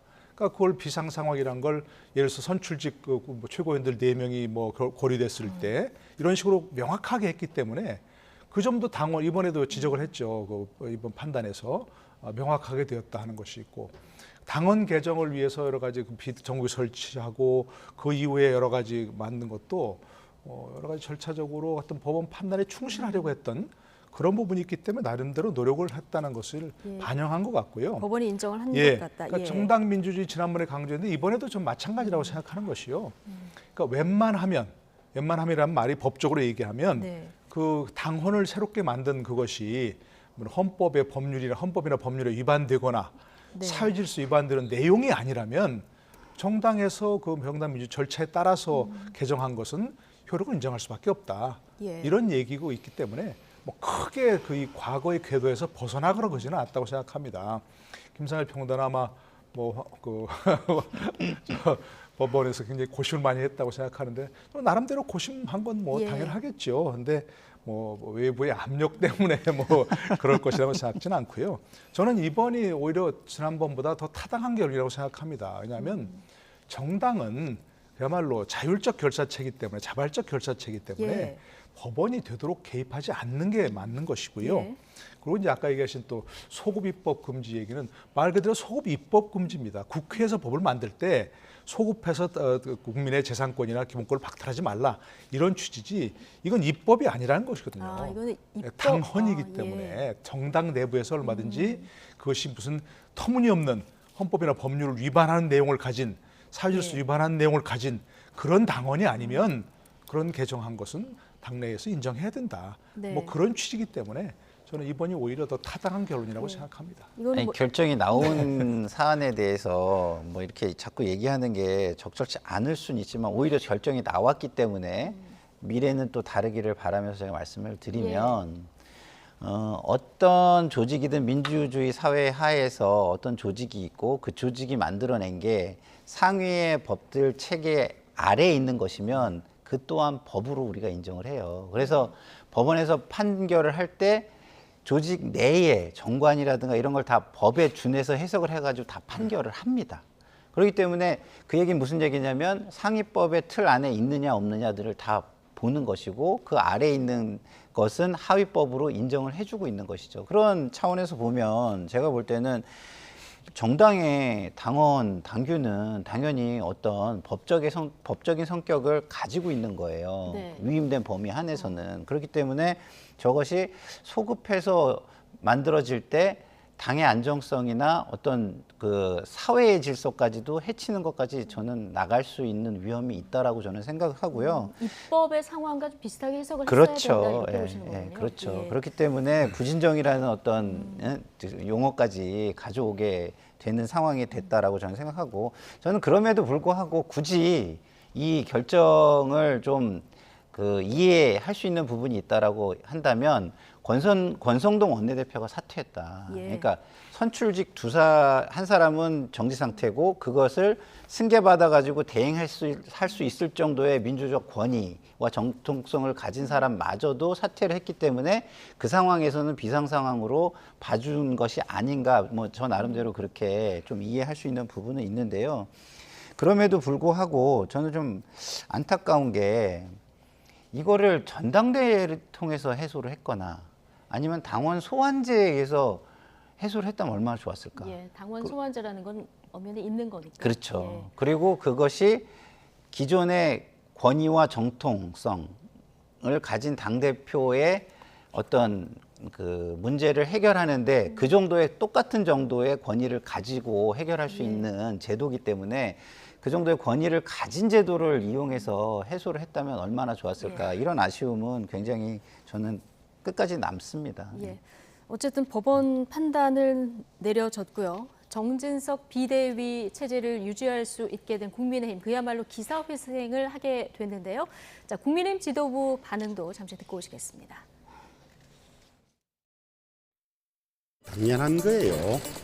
정당의 이 자율적인 결정을 사법부가 관여해서도 안 되고 이번 결정은 당연한 거지만은 지난번 가처분도 잘못된 거예요. 당내 지도체제의 혼란이 정리가 됐기 때문에 이런 안정적인 지도체제를 구축하고 확립해서 집권 여당으로서의 책무를 수행하는데 모든 노력을 다 하겠다. 네. 자, 국민의힘 법원의 이번 결정으로 사실 지도부 체제를 둘러싼 갈등에는 일단 종지부를 찍은 건데, 자, 하나 비대위가 안정권에 들어서긴 했지만 다시 좀 옛날로 돌아가는 것 같다. 이제 이준석 전 대표는 돌아올 길이 좀 없어진 이런 상황이 된 거니까요. 어떻게 보십니까? 뭐 그러니까 저 당내 이런 현재 뭐 법적인 위기감이라든지 리스크라든지 이런 건 정리가 됐지만 그래도 넘어야 할 산은 또 많죠. 오늘 지금 되어 있지만 이준석 대표와의 갈등도 아직 끝나지 않았고, 이준석 대표가 여기 이 정도에서 사법적 어떤 이 투쟁을 멈출 거냐? 이것도 아직 확실치 않아요. 만약 오늘 윤리 결정 어떻게 날지 모르겠지만 윤리 결정에 따라서 또 가처분할 수도 있고. 그러니까 아직 이준석 대표는 정리가 안 된 거죠. 거기다가 이제 정진석 비대위가 언제까지 갈 것인가 하는 것도 당내 일사불란한 지금 이제 의견이 하나로 모아지지 않았어요. 전당대회 어떻게 할 것인가 하는 것도 그렇고, 또 날짜 등 정하는 것도 그렇고 다 이해관계가 다르거든요. 거기다가 또 당권 경쟁을 하는 사람들이 또 비대위를 흔들 수도 있고, 그렇기 때문에 저는 뭐 일단 한 고비는 넘겼다고 생각이 되지만 여당의 상황이 뭐 순탄치만은 않을 것이다. 그러나 그걸 정진석 비대위가 사실은 뭐 경험도 많이 있으시고 국회 부의장까지 하신 분이기 때문에 당내 어떤 그 이견들을 좀 하나로 잘 모아가는, 이제부터 정말 정치가 필요하다. 법적인 대응이 아니고 진짜로 정치적 대응을 잘 해서 이 여러 가지 그 산들을 좀 잘 넘어가야 한다 생각합니다. 이제부터 정치가 필요하다. 그렇습니다. 말씀해 주신 한숨은 돌렸는데 사실 이준석 전 대표 때문에 국민의힘이 좀 젊어진 측면도 있는데요. 최근에 뭐 젊은층 지지층이 많이 떠나지 않았습니까? 이런 상황에서 앞으로 더 떠날 수도 있는데요. 그렇죠. 정진석 비대위가 해결해야 될 과제 중에 하나일 것 같습니다. 정진석 비대위가 해결해야 되는 게 이준석이죠. 왜냐하면 지금 이준석 전 대표가 됐죠. 전 대표가 당원들에 의한 선출 방식, 이런 선거, 당내 선거를 통해서 명예를 회복할 수 있는 기회를 준다면 또 어떤 결과가 나올지 몰라요.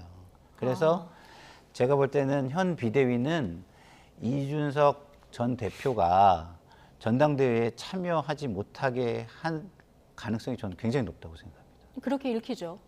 그래야만 이준석 지금 전 대표가 할 수 있는 거는 그런 어떤 선거에 의한 명예회복 말고는 이제는 없어요. 왜냐하면 법적인 수단을 다 써버렸기 때문에, 소진해버렸기 때문에 지금 선거에 의해서 명예회복을 하는 수밖에 없는데 그게 당내 선거입니다. 그게 당대표 선거죠, 1번은. 그다음에 이제 2번은 총선인데, 총선도 예를 들어가지고서 당에서 공천을 안 줘버리면 그 선거에 나가는 방식은 신당을 창당해서 나가는 방법 말고는 없는 겁니다. 무소속으로 나가거나. 무소속으로 나가거나.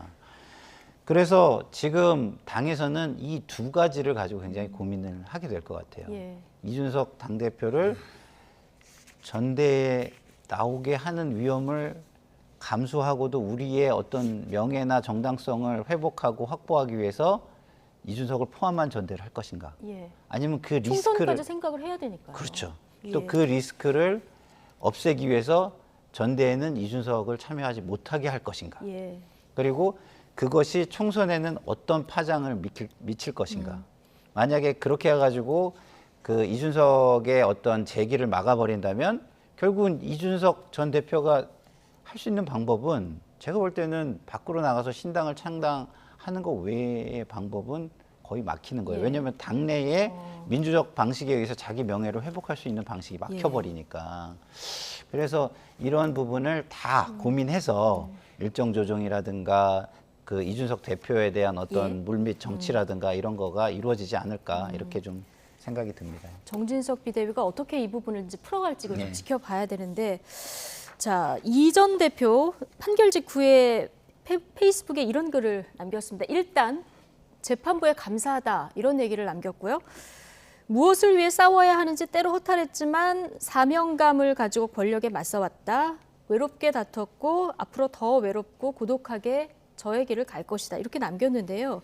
이 글 읽으시고 이준석 전 대표가 앞으로 향후 어떻게 대응할 거다 이런 예상이 좀 드십니까? 한마디로 이제 국민의힘과는 결별이란 그런 얘기 아니겠습니까? 아, 그렇게 들으셨습니까? 예, 국민의힘은 결별이고 또 지금까지 이렇게 해온 여러 가지 행보나 말 이런 것들을 보면 예. 국민의힘과는 같이 할 수 없는 상황이 돼버렸어 더 이상. 설사 국민의힘 제가 아까 정치적 어떤 그 노력이 필요하다고 얘기했는데 그런 것은 제가 보기에는 이준석 대표를 감싸는 노력은 포함되지 않는다고 보고요. 국민의힘 주류 측에서도 그렇고 이준석 대표 본인도 국민의힘과는 같이 할 수 없다. 이걸 분명히 한 것이라고 보여지고 현재 이준석 대표가 할 수 있는 것은 지금까지 해온 것처럼 무슨 뭐 언론 출연해서 뭐 여러 가지 여론전을 벌이는 것, 또 SNS를 통해서 여러 가지 뭐 그 국민들에게 호소하는 것, 뭐 그 정도 아니겠습니까? 그러나 이제 지금은 선거가 없기 때문에 신당 창당이 어렵지만 선거를 앞두고는 분명히 그와 같은 가능성이 있을 거라 생각합니다. 예. 할 수밖에 없고요, 본인이. 그리고 네. 또 여러 가지 지금 현재 국민의힘 내부에서도 국민의힘 주류와 의견이 다른 사람들이 많이 있지 않습니까? 네. 또 그런 사람들을 수용할 수 있는 어떤 정치적 그릇이 필요한 상황이 될 수 있고요. 선거를 앞두고 늘 이합 집산이 있었고요, 예. 우선적으로. 그렇기 때문에 저는 분명히 그런 가능성까지도 염두에 두고 있다고 생각합니다. 예, 신당 창당 가능성 이 얘기 잠시 뒤에 조금 더 해보도록 하고요. 자, 이준석 전 대표가 앞으로 법적 대응을 추가로 하느냐 마느냐 이거 오늘 윤리위 결정하고도 좀 관계가 있을 것 같은데요. 그렇죠. 네.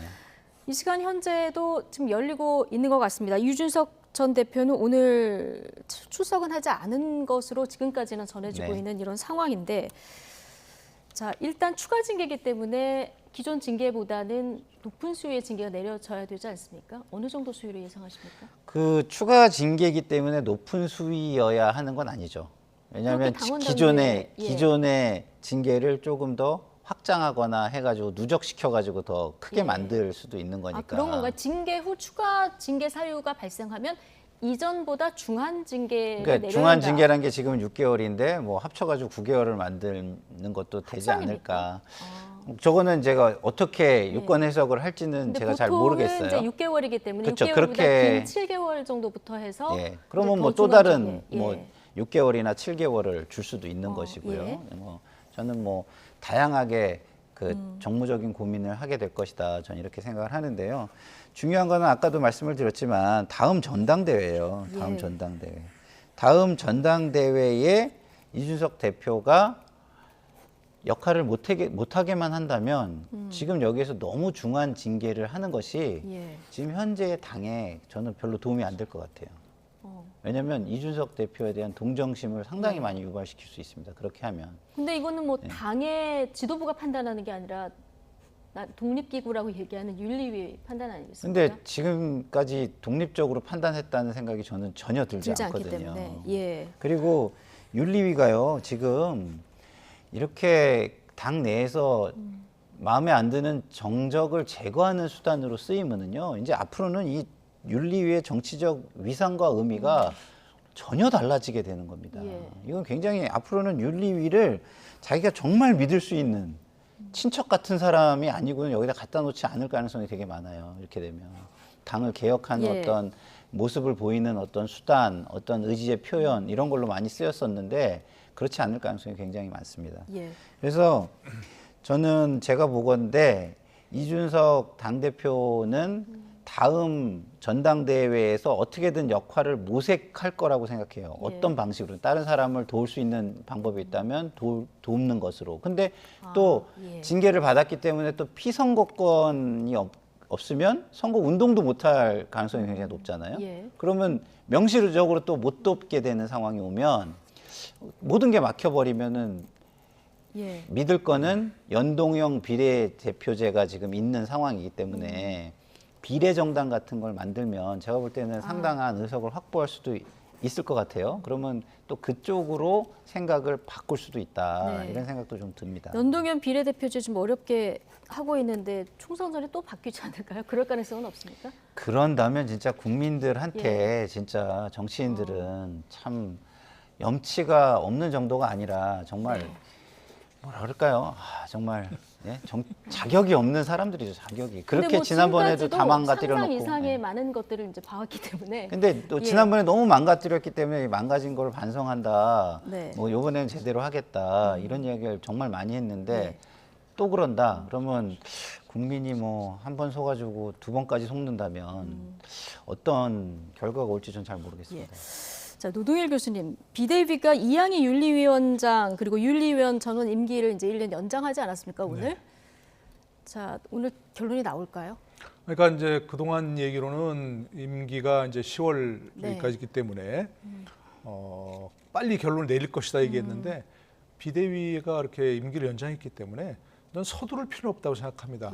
오늘 어떤 결론이 나올지 모르지만 윤리가 만약 오늘 최종 결정을 내린다 이준석 대표의 징계에 대해서도 그건 현명치 못하다고 생각합니다. 오늘이나 이제 새벽쯤에 내일 새벽쯤에 나올 것이다 이렇게 예상은 하고 있는데 그러지 않을 가능성도 있다고 보시는 거군요. 그런 가능성이 있고요.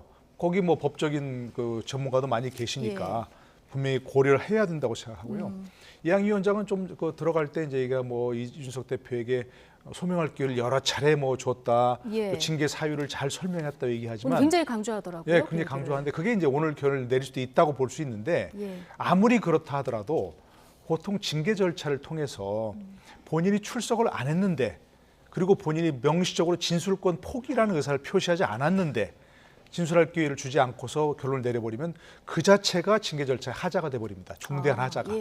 그러니까 이준석 대표가 만약에 그렇게 된다면 그걸 빌미로 또 가처분 신청할 수 있거든요. 그러니까 지금 급박하게 이준석 대표를 징계할 뭐 이유도 있는 거 아니잖아요. 임기가 지금 연장이 된 만큼 그렇습니까? 조금 천천히 판단해도 된다. 그럼요. 그러니까 한 번 더 기회를 주고 이준석 대표도 자기 출석하지 않겠다는 게 아니고 나를 왜 징계하려고 하냐 사유를 알려달라는 거 아니에요. 구체적으로. 그럼 구체적으로 사유를 알려주고 이러이러한 이유로 소명을 요구한다. 그 출석을 하라. 라고 출석 뭐 본인이 열흘 원했으니까 그 통지서를 보내서 열흘 이상 기회를 주고 다시 소집해서 하면 됩니다. 저는 절대로 오늘 결정하면 안 된다고 생각이 되고요. 만약에 이제 그 어떤 결론이 나오더라도 분명하게 예를 들어서 과거 이준석 대표의 어떤 과거 행적 때문에 이런 것을 징계한다는 걸 하지 않으면 앞으로도 문제가 생길 거니까 그 사유도 분명하게 해야 된다고 생각합니다. 오늘 안 나올 것 같다가 아니라 오늘 급하게 결론을 내리는 것은 안 된다는 나중에 겁니다. 빌미가 될 수 있다 이런 그렇습니다. 얘기를 해주셨는데 짧게요. 권성동 의원 금주령 어겨서 지금 징계 윤리위에 올라가 있는데 어느 정도 그 징계 수위가 내려질 거라고 예상하십니까? 글쎄요. 제가 볼 때는 뭐 그렇게까지 큰 징계가 내려지지는 않을 것 같아요. 왜냐하면 윤리위의 그동안의 모습을 보면 좀 이렇게 그 주류하고는 상당히 이렇게 통하는 결정들을 해왔기 때문에 뭐 고무줄 기준이다 비판도 있지만 그래도 오늘 날이 날인 만큼 좀 고민을 하지 않을까요? 고민보다는 현실적인 윤리위라고 저는 판단을 하고 있어서 저는 잘 모르겠습니다. 그 말씀에 대해서 좀 저는 좀 느낌이 좀 다르고요. 저는 굉장히 좀 그 이양희 윤리위원장이 그냥 본인의 어떤 예. 정치적 지향이나 지금 관계 이거에 굉장히 충실하다 저는 이렇게 좀 느껴져서 네. 왜냐하면 제가 계속 말씀드리지만 이게 준사법 기능을 가진 정당의 기구인데 정치적인 행위들을 이런 식으로 할 수는 없는 거거든요. 그런 부분에 있어서 뭐 저는 뭐 자신이 예. 좀 뭐랄까 뭐 이렇게 가까운 쪽 현실에 네. 부합하는 결정들이 있을 거라고 생각합니다. 네. 그러니까 손방망이 처벌이 되겠죠. 네, 예상에 맞는 결론이 내려질지 한번 보도록 하고요. 이준석 전 대표의 앞으로 행보 조금 더 얘기를 해볼 텐데 두 분 다 아까 잠깐 언급을 해주셨는데 이준석 대표 제3의 정당, 자 신당 창당 얘기 계속 나오고 있습니다. 박지원 국정원장도 연일 이 신당 창당설에 대해서 힘을 싣고 있는 발언을 하고 있는데요. 오늘도 이 발언을 했습니다. 듣고 오시죠. 그것은 이준석 신당의 창당으로 가는 길이다.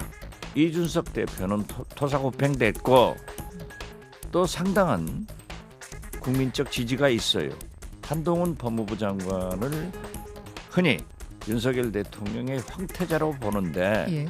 만약에 그러한 움직임이 지속될 때 오세훈 서울시장, 홍준표 대구시장, 유승민 의원, 원희룡 장관, 나경원 전 의원이 그대로 있을 건가? 그러한 역학 구조들과 이준석 전 대표의 문제가 얽히면은 공천 학살이 있으면은 내년 말, 내후년 초에는 반드시 보수 신당이 즉 국민의힘이 분당된다. 저는 그렇게 봅니다. 이준석 전 대표의 신당 창당, 더 넘어서 이제 보수 신당, 보수의 정당이 분열된다, 분당된다. 이 전망 어떻게 보십니까? 아니 그럼 이렇게 했잖아요. 내년 말 내후년 초라고. 네. 지금 당장이 아니고 아까 제가 말씀드린 거 똑같은 거죠. 지금 당장은 안 된다고 선거를 그러셨어요. 앞두고 예. 지금 신당 창당할 수요가 전혀 없어요. 혼자 깃발 들어봐야 누가 모이겠습니까? 그럼 지금 이 얘기하는 것 자체가 의미가 없는 겁니다. 의미가 없죠. 그러나 지금 이제 박지원 얘기하는 거 그런 질문이 나오니까 한 거고. 예. 그래서 뭐 내후년 초쯤 당연히 2024년 총선을 앞두고 과거 예를 보더라도 새로운 정당 늘 만들잖아요. 선거를 앞두고. 그럴 수밖에 없는 것이고 또 이제 공천 문제가 걸리면 공천에서 탈락한 사람들이 또 모여가지고 네. 옛날 무슨 친박연대 만들듯이 당연한 겁니다. 이건 당연한 것이고 거기에 이준석 대표는 지금 국민의힘과 같이 갈 수 없다는 거 분명히 본인도 알고 있고 본인도 그렇게 얘기했고 그렇기 때문에 뭔가 자기들 뭐 둥지를 마련해야 될 그런 상황이 될 것이고요. 그러니까 뭐 보수 신당 이렇게 얘기했는데 분당된다 얘기했는데 그것은 새로운 어떤 정당에 대한 수요가 분명히 있다는 걸 얘기하고 저는 좀 더 얘기하면 민주당도 저는 분당될 가능성이 있다고 생각합니다. 예. 현재로서 워낙 지금 민주당이 뭐 야당 이재명 대표가 되면서 완전히 그냥 그 수사를 방어하느라고 사법을 방어하느라고 똘똘 뭉쳐 있지만 이것도 역시 선거를 앞두고는 분열 요인이 있는 겁니다. 예. 지금 현재 169명이잖아요. 그분들 100% 다 공천할 수 없습니다. 더더구나 아마 많은 분들이 탈락할 겁니다. 그러면 그때 가서 또 그분들이 그러면 아이고 나는 뭐 이렇게 공천 탈락할 만한 사람입니다 하고 승복할 사람이 어디 있습니까? 예. 당연히 그렇게 될 것이고요. 저는 오히려 그렇게 다당 여러 당으로 나눠지는 것이 정치를 위해서 바람직하다고 생각합니다. 오히려 나눠지는 지금처럼 거대 정당이 서로 뭐 사생결단하는 예. 것보다는 여러 정당으로 나눠져 가지고 사안마다 합종 연행을 좀 하고 그러면서 이렇게 좀 그 뭔가 네. 뭐 1, 2, 3당 4당이 있다면 예. 1, 3당 연합을 하거나 1, 4당 연합을 하거나 네. 이런 식으로 돼 갖고 정치가 좀 복원되는 그런 네. 계기가 되는 게 좋겠다고 어쨌든 생각합니다. 보수 진보 내년 총선 앞두고는 내후년 총선 앞두고는 모두 분당의 그런 어떤 요소들이 좀 있어 보인다 얘기를 해주셨는데 자 김상일 평론가께 네. 질문 드릴게요. 근데 당을 하나 만들어서 운영을 해서 끝까지 가져가는 게 좀 어렵다. 이걸 이제 우리가 경험상으로 많이 봤는데요. 이준석 전 대표 신당 창당 가능성 어떻게 보십니까? 교수님 말씀대로 타이밍이 되게 중요하죠. 평시에 만들어 가지고는 그것을 끌고 가기가 굉장히 어렵죠. 그래서 선거가 임박해서 해야 되는 것이고요. 예. 그래서 두 가지 조건 정도가 있는 것 같아요. 하나는 분식 회계 위성 정당을 하지 않는다. 이번에는 그 약속이 지켜지면 신당이 창당할 수 있는 환경이 확 열리는 거예요. 왜냐하면 비례가 일단 한 10석 이상 나올 수 있는 정당들이 2개 이상이 나오잖아요. 거기에 지역구 몇 개를 더 가져간다면은 뭐 많게는 거의 20석에 가까운 정당이 나올 수 있기 때문에 얼마든지 제가 볼 때는 가능성이 크다. 큰 어떤 선거가 될 것이다 이렇게 생각이 들고요. 그리고 두 번째는 이준석 대표가 충분한 피해자 이미지를 구축한다라고 한다면 개혁 보수의 깃발을 들고 어떤 젊은 층을 중심으로 해가지고 지금 현재의 지지층을 중심으로 해가지고 충분히 나올 수 있다 이런 생각이 들고요. 그다음에 우리 그 민주당 쪽은 아직은 뭐 정의당도 있고 뭐 그렇기 때문에 뭐 그리고 거기에다가 이준석 뭐 정당이 만들어진다면 굳이 뭐 이렇게 위성 정당을 만들 필요가 없기 때문에 분당이 될지 안 될지 모르겠지만 교수님 말씀하신 대로 공천에 불만을 품은 세력이 새롭게 또 당을 만드는 경우는 있을 수도 있겠다 이런 생각이 듭니다. 지금 예상을 하기는 너무 이른 시점이기도 하고요. 윤리위의 결정은 나오는 대로 저희가 전해드리도록 하고요. 하나만 더 보겠습니다. 자, 윤석열 대통령 지지율 변화를 좀 보실 텐데요. 자, NBC 여론조사, 이게 격주로 아마 여론조사를 진행하는 것 같은데요. 8주 만에 다시 20%대로 지금 긍정평가가 떨어졌습니다. 경험 능력 부족이 36, 독단, 일방적 결정이 34%, 이제 부정평가 원인이 이렇게 나오고 있는데요. 노동일 교수님 어떻게 읽고 계십니까? 저는 뭐 당연한 결과라고 생각합니다. 저 결과가 좋아서 당연 그런 얘기가 아니고 해외 순방 전에 30%대로 조금 회복하는 추세를 보였지 않습니까? 그런데 순방 후에 저렇게 된 것은 해외 순방을 두고서 뭐 각종 무슨 조문을 못했니, 뭐 김건희 여사의 베일이 무슨 미망인만 쓰는 걸 어떤 일이 또 무슨 뭐 조문록을 잘못 썼니 이런 얘기부터 시작해가지고 온갖 뭐 야당과 일부 언론에 비난이 쏟아지고 했지 않습니까? 그 결과 너무 당연한 거죠. 저렇게 떨어지는 것은. 그러니까 저는 만약에 그것을 의도를 가지고 뭐 언론도 보도를 하고 만약 그런 부분이 있고 야당도 이렇게 비난을 일부 했다면 그렇게 가짜 뉴스를 퍼뜨리는 사람들 지금 하나도 사과 안 하잖아요. 뭐 탁현민 비서관부터 시작했고 뭐 조문록을 왼쪽에 쓴 거 잘못됐느니 무슨 뭐 이런 얘기 한 사람들 다 가만히 있거든요. 그런 사람들 보면 소기의 목적을 달성한 거죠. 저렇게 지지율을 떨어뜨리려고 하는. 저는 그래서 그거에 따라서 당연한 결과로 생각합니다. 지지율 떨어지는 것은. 그렇게 보시는군요. 네네. 어쨌든 지지율을 좀 끌어올려야 되는데요. 그러면 옆에서 하는 말씀도 좀 듣고 그래야 된다는 지적을 하시는 분들이 많은데요. 그렇죠. 여기 여론조사 항목에 나와 있잖아요. 독단하지 마라. 그리고 좀 능력과 성과를 보여줘라. 이거 하면은 되죠. 그러니까 이번에 논란 같은 경우도 제가 볼 때는 쿨하게 정리를 했으면 뭐 국민들 입장에서는 야당 너무 심한 거 아니야? 이렇게 갔을 거예요. 그런데 계속해서 그 논란의 진원지라는 걸 인정을 안 하는 거죠. 진원지라는 걸 인정을 안 하고 진원지 밖에 있는 데서 너네 왜 흔들려? 자기가 이제 진원지인데 흔들리게 만들어 놓고 왜 흔들려라고 비난하는 그런 상황이니까 국민들 입장에서는 이게 공감 능력이 있는 건가? 우리의 생각을 공감을 해서 그럼 함께 앞으로 할 수 있고 통합적으로 국정을 운영해 갈 것인가? 그게 아니라는 게 이제 독단적이다라는 걸로 또 나오는 거죠. 지금 저희가 말씀하시는 동안 이동훈 전 윤석열 대선 캠프 대변인, 첫 대변인을 하신 분인데요. 저분이 페이스북에 올린 글을 지금 올려놨는데요. 이런 쓴소리가 나오면 좀 잘 들어야 된다. 그러니까 저런 말을 검사들 외에 거의 초기에 측근으로 들어간 분이잖아요. 왜 저런 말을 이제서 썼겠어요. 뭐 나쁘게 생각하면 본인이 팽당했으니까 썼겠다 이렇게 얘기하는 사람도 있겠지만 그러기에는 시점이 너무 한참 지난 다음이잖아요. 지금 그런 말을 저 이동훈 기자가 해가지고서 무슨 득이 되겠어요. 제가 볼 때는 너무 잘했으면 좋겠다고 생각을 했는데 너무 깝깝하게 못하기 때문에 저렇게 안타까운 마음에 이제 저렇게 이야기하는 거 아닌가 저는 싶어요. 알겠습니다. 시간이 너무 많이 넘쳐서요. 두 분 말씀 오늘 여기까지 듣겠습니다. 나이트 포커스 오늘은 노동일 경희대 교수 그리고 김상일 정치평론가 두 분과 함께했습니다. 고맙습니다.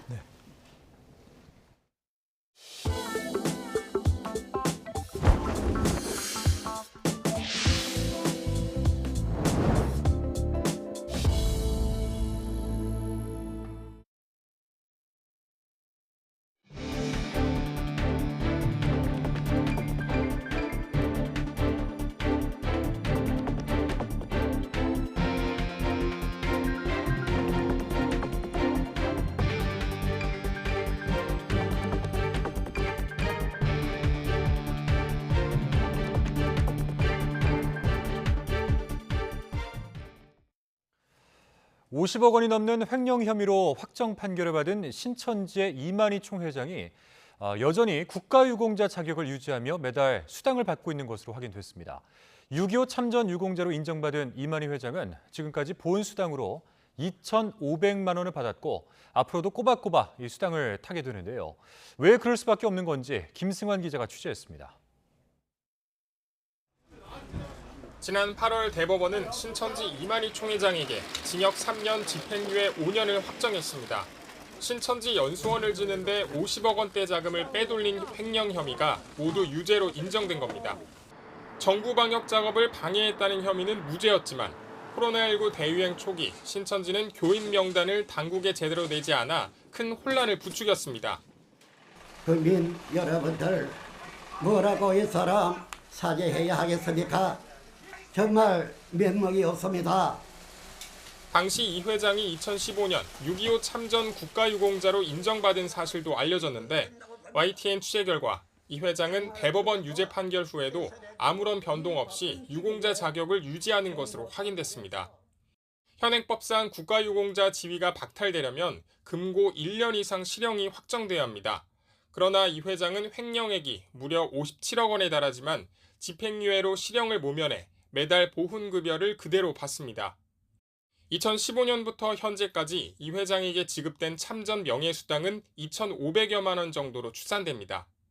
중대범죄를 저지르고 사회적 무리까지 일으킨 당사자에게 나라가 계속 보훈수당을 주는 건 국민 법감정과 동떨어져 있다는 지적입니다.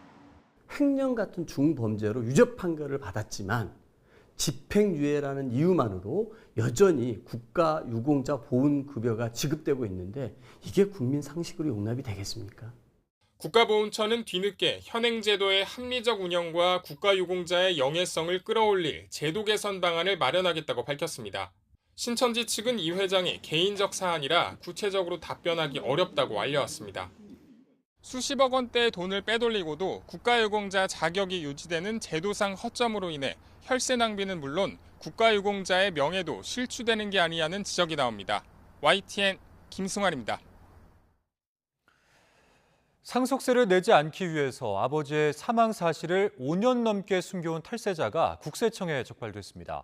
이민을 간다며 재산을 빼돌린 뒤에 해외에 있는 자녀에게 물려준 경우도 있었는데 국세청은 이런 불공정 탈세 혐의자 99명에 대해서 세무조사에 들어갔습니다. 보도에 오인석 기자입니다. 국세청은 해외로 이주한 A씨가 최근 수년간 국내 출입국 사실이 없고 국내 보유한 부동산으로 벌어들인 임대소득도 해외로 송금한 이력이 없는 것을 수상히 여겨 자금 사용처를 분석했습니다. 알고 보니 A씨는 5년 전 해외 현지에서 숨진 상태였습니다. 자녀들은 상속세를 내지 않으려고 아버지 사망을 국세청에 숨긴 것으로 드러났습니다. A씨가 살아있을 때는 국내 부동산 임대소득을 해외로 보내지 않고 자녀들이 쓰는 방식으로 편법 증여도 이뤄진 것으로 확인됐습니다. 해외 이민을 가장한 탈세 혐의자도 무더기로 적발됐습니다. B씨는 해외 이주 목적이라며 외환을 반출한 뒤 현지에 있는 어린 자녀에게 자금을 증여했고 자녀는 수십억짜리 국내 고가 부동산을 사들였습니다. 국세청은 차명 금융자산과 부실 법인을 거래 과정에 이용해 명의를 위장하고 거래를 가장하는 등 변칙적인 방법으로 세 부담을 회피하며 자녀에게 부를 이전한 99명에 대해 세무조사에 착수했습니다. 특히 해외 이주자 통합조회 시스템을 개발해 해외 이주자에 대한 검증을 강화했습니다. 해외 이주자와 해외 이주자 관련된 친인척의 출입국 기록이라든지 재산 상황을 한눈에 다 같이 볼 수 있도록 해외 이주자 통합 관리 시스템이 최근에 개발되었고요. 국세청은 경제 위기를 감안해 세무조사는 최소한으로 하되 고액 자산가의 지능적 불공정 탈세는 더욱 엄정하게 대응하겠다고 밝혔습니다. YTN 오인성입니다. 네, 여러분들 투자 리딩방이라고 들어보셨을 겁니다. 이 SNS와 단체 채팅방을 이용하는 일종의 사기 수법인데요. 경찰 사이버 수사대가 1년 6개월 수사 끝에 50명이 넘는 사기범 일당을 붙잡았습니다. 이들이 어떤 수법을 쓰는 건지 지환 기자가 보도합니다. 사기범들이 관리한 수백 개 카카오톡 단체 채팅방입니다. 누군가 재테크에 관심 있다, 문의해본 사람이 있느냐고 묻습니다. 그러자 컨설팅을 받은 후 바로 50만 원 수익을 냈다는 답글이 올라옵니다. 평범한 단톡방 대화 같지만 사실 둘 다 사기범들이 올린 글입니다. 5만 원 지폐 수십 장이나 돈 뭉치를 인증 사진이나 영상으로 올리기도 합니다. 솔깃한 피해자들이 채팅방에 글을 남기면 곧바로 상담원을 배정해 현혹하고 사기를 치는 겁니다. 누가 속겠나 싶겠지만 피해자만 270명, 확인된 피해액은 130억 원에 달합니다. 범죄에 이용된 은행 계좌에서 오고 간 액수는 500억 원이 넘는데 20, 30대 젊은 층이 대부분인 피해자들은 피해 사실을 쉬쉬하며 숨기고 있습니다. 현재도 가상화폐라든가 골드 투자를 빙자하는 방식으로 진화하고 있습니다. 많은 분들이 피해를 입고도 경찰에 신고를 하지 않고 수백만 명에게 신개념 재테크라며 SNS 고수익 광고를 보내고 스포츠 토토나 가상화폐 사이트에 가입시킨 후 투자금을 가로챈 사기범들은 국내와 필리핀에 사무실을 두고 있었습니다. 총판과 대리점을 나눠 철저한 점조직 형태로 운영했으며 1년 6개월 수사 끝에 붙잡힌 조직원만 무려 53명. 사기친 돈은 명품 가방이나 고급 시계를 사거나 외제 차량을 리스하며 탕진했고 때로는 수십억 온라인 게임 아이템을 구매하기도 했습니다. 단톡방에 초대가 돼갖고요. 의미로 초대돼갖고 그렇게 시작된 거죠. 어머니가 명품 자랑 사진, 차 자랑 사진 이런 거에 혹하셔갖고 하시게 된 거예요. 경찰은 총책 34살 A씨 등 13명을 구속하고 사기는 물론 조직폭력배처럼 형량이 무거운 범죄단체 조직 혐의까지 더해 검찰로 넘겼습니다. 필리핀으로 도주한 나머지 일당도 인터폴과 공조해 뒤를 쫓고 있습니다. YTN 지환입니다. 역대 최대 규모의 필로폰을 밀반입한 일당의 주범에게 1심 법원이 징역 30년을 선고했습니다. 부산지법 형사 5부는 필로폰 밀반입 혐의로 기소된 30대 A씨에게 징역 30년을, 공범 30대 B씨에게는 징역 5년을 선고했다고 밝혔습니다. 이들은 지난 2019년 12월과 지난 2020년 7월 두 차례에 걸쳐 멕시코에서 수입한 항공기 금속 부품에 필로폰 902kg을 숨겨 밀반입하고 이 중 498kg을 호주로 몰래 보낸 혐의로 기소됐습니다. 이들이 밀반입한 필로폰은 국내 암시장 소매가 기준 3조 원 수준으로 필로폰 밀수 사상 국내 최대 규모입니다. 지난 8월 집중호우로 강원 지역에서는 크고 작은 산사태 피해가 컸는데요. 당시 YTN은 인명피해가 발생했던 횡성 산사태 원인이 인근에 설치됐던 이 대규모 태양광 발전시설 때문이라는 주민들의 목소리를 담아 보도를 했습니다. 자, 산림청도 원인을 조사했는데 역시나 이 태양광 시설이 문제였습니다. 홍성욱 기자입니다. 그런데 공교롭게도 산사태가 발생한 곳은 인근에 대규모 태양광 시설이 설치됐거나 지난 8월 집중호우 당시 발생한 산사태. 농가 주택을 집어삼키고 70대 집주인 생명까지 앗아갔습니다. YTN은 산사태 발생 후 현장을 다시 찾았고 이상한 점을 발견했습니다. 토사물 속 섞여있는 태양광 패널과 산사태 발생 지점 옆으로 늘어선 대규모 태양광 시설. 주민들은 나무를 뽑아내고 인위적으로 물기를 낸 태양광 시설이 원인이라고 입을 모았습니다. 이게 아무리 폭우가 쏟아져도 저 정도는 아니에요. 완전히 그거죠. 인재야. 이게 태양광 시설을 갖다 산마다 다 펼쳐놓으면 어떻게 되는 거야 지금. 보도 산림청이 조사에 나섰고 원인은 역시나 태양광 시설로 드러났습니다. 국회 행정안전위원회 전복민 의원이 산림청으로부터 제출받은 보고서. 많은 양의 비가 모두 같은 방향으로 설치한 태양광 시설 패널을 타고 몰렸고 집안이 하중을 이기지 못한 것이라고 결론 내렸습니다. 특히 배수로는 토사로 막혀 제 역할을 못한 것으로 보인다고 설명했습니다. 이번 산사태가 태양열이 주요 원인으로 밝혀진 만큼 정부는 조속히 산지 태양광 시설에 대한 전수조사를 실시해 국민의 안전을 지켜야 할 것입니다. 이어 최근 5년간 태양광 발전 시설로 훼손된 산림이 여의도 면적 17배가 넘는다고도 지적했습니다. 특히 현재 공사 중인 산지 태양광 시설 320곳 가운데 8곳을 제외한 312곳이 산사태 위험이 커 보완이 필요한 상황. 친환경 에너지도 좋지만 무분별한 난개발 산지 태양광 설치를 막을 대책 마련이 필요합니다. YTN 홍서욱입니다. 북한의 탄도미사일 발사가 잇따르고 있는 가운데 윤석열 대통령과 기시다 일본 총리가 통화로 공동 대응 방안을 논의했습니다. 두 정상은 북한에 엄정하게 대응한다는 방침 아래 도발에는 대가가 따른다는 메시지를 정확히 전달하자는 데 뜻을 모았습니다. 이번 통화는 기시다 총리의 요청으로 이루어졌다고 대통령실은 밝혔습니다. 박수정 기자입니다.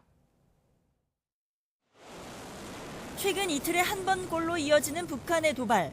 특히 지난 4일 일본 열도를 넘어간 중거리 탄도미사일의 안보 긴장감이 높아진 가운데 윤석열 대통령과 기시다 후미오 일본 총리가 전화 통화로 대응 방안을 논의했습니다. 대통령실은 두 정상이 25분 통화에서 심각하고 중대한 도발 행위를 강력히 규탄하고 엄정한 대응에 협력하자는 데 뜻을 모았다고 밝혔습니다. 이어 도발에는 대가가 따른다는 메시지를 북한에 정확히 전달해야 한다는 인식을 같이 했다고 전했습니다. 두 정상은 또 양국 관계의 긍정적 흐름을 평가하고 외교적 노력을 계속하기로 하면서 다양한 현안에 수시로 격의 없이 소통하기로 했습니다. 지난 유엔 총회를 계기로 이뤄진 한일 약식 회담 이후 2주 만에 이뤄진 통화인데 대통령실은 기시다 총리의 요청으로 이루어졌다고 설명했습니다. 윤 대통령은 앞서 출근길 약식 회견에선 강력한 동맹과 협력을 내세워 안보 상황을 자신했습니다. 우리 정부에서 강력한 한미 동맹과 또 한미일 안보 협력을 바탕으로 국민의 생명과 안전에 빈틈없이 다 잘 챙기겠습니다. 기시다 총리도 통화 이후 약식 회견에서 한미일 안보 협력의 중요성을 확인했다고 발표하고 강제징용 문제에 대해선 논의가 진행 중이며 그 외 과제도 한일 관계를 미래지향적으로 되돌리기 위해 노력할 필요가 있다고 말했습니다. ぜひこうした取り組みを通じて二国間関係、未来志向で考えていきたいと思っています。 윤 대통령은 한일 통화에 앞서서는 존 아퀼리노 미 인도태평양 사령관을 접견하고 로널드 레이건 항모 강습단이 방한해 한미 연합 해상 훈련을 실시한 것은 미국의 강력한 확장 억제력을 보여주는 증거라고 평가했고 이에 아퀼리노 사령관은 한미 동맹은 어느 때보다 강력하며 대한민국을 방어하기 위해 모든 노력을 다할 것이라고 화답했습니다. 갈수록 북한의 도발이 잦아지고 거세지는 상황 속에 한미일 간 논의도 분주해지면서 대응 수위가 갈수록 높아지는 모습입니다. YTN 박소정입니다.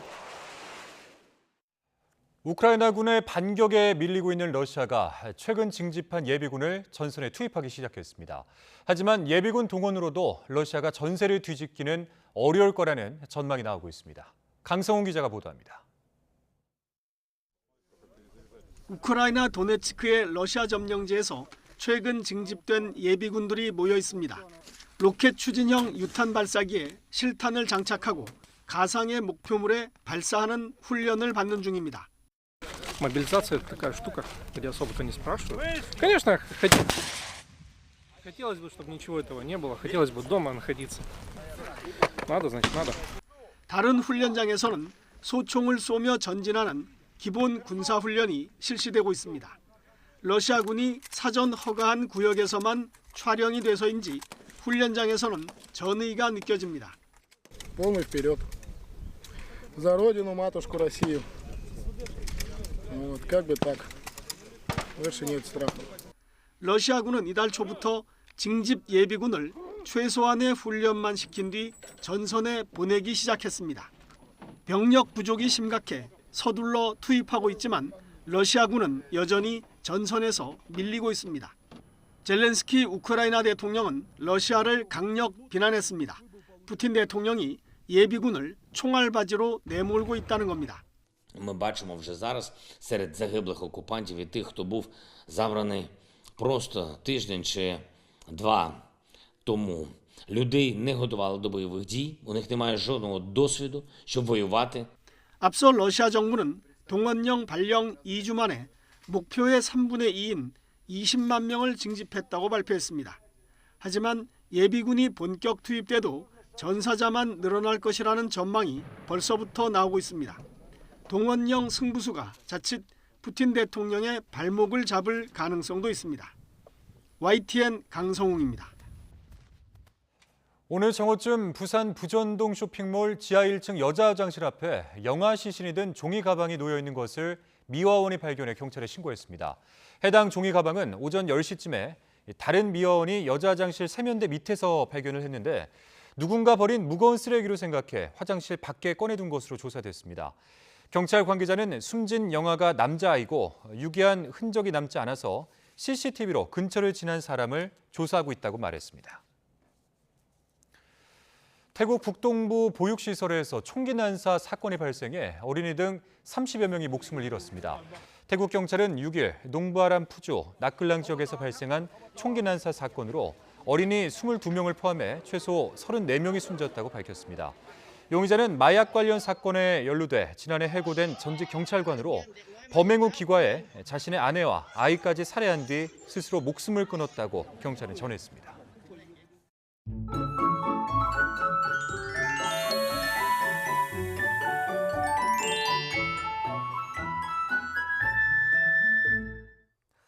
날이 조금씩 쌀쌀해지면서 옷차림도 조금씩 두꺼워지고 있습니다. 내일은 서울 아침 기온이 11도까지 떨어지는 등 오늘보다 더 쌀쌀해지겠고 서울 등 일부 지역에서는 올가을 가장 쌀쌀한 날씨가 찾아오겠습니다. 한낮에도 서울 기온이 19도에 머무는 등 오늘과 비슷해 다소 쌀쌀하겠습니다. 내일도 대체로 구름 많은 가운데 동해안에는 돌풍과 벼락을 동반한 요란한 비가 내리겠고 시간당 30mm 안팎의 강한 비와 함께 120mm가 넘는 많은 비가 내리는 곳이 있겠습니다. 또 강원 높은 산간에는 눈이 내리는 곳이 있겠고 수도권은 새벽에 영서와 충청, 경북에는 낮까지 빗방울이 떨어지는 곳이 있겠습니다. 내일 아침 기온 오늘과 비슷하거나 조금 낮겠습니다. 서울 11도, 대전 13도, 광주 14도, 대구 15도로 예상됩니다. 낮 기온도 오늘과 비슷하거나 조금 낮겠습니다. 서울 19도, 대전 20도, 광주 20도, 부산 23도로 예상됩니다. 모레는 기온이 더 낮아지면서 올가을 최저 기온을 경신하는 곳이 많겠고 한글날인 일요일에는 전국에, 월요일에는 중부지방을 중심으로 비가 내릴 전망입니다. 날씨 정보였습니다. 네, 목요일 뉴스나이트 마치겠습니다. 함께해 주신 여러분 고맙습니다.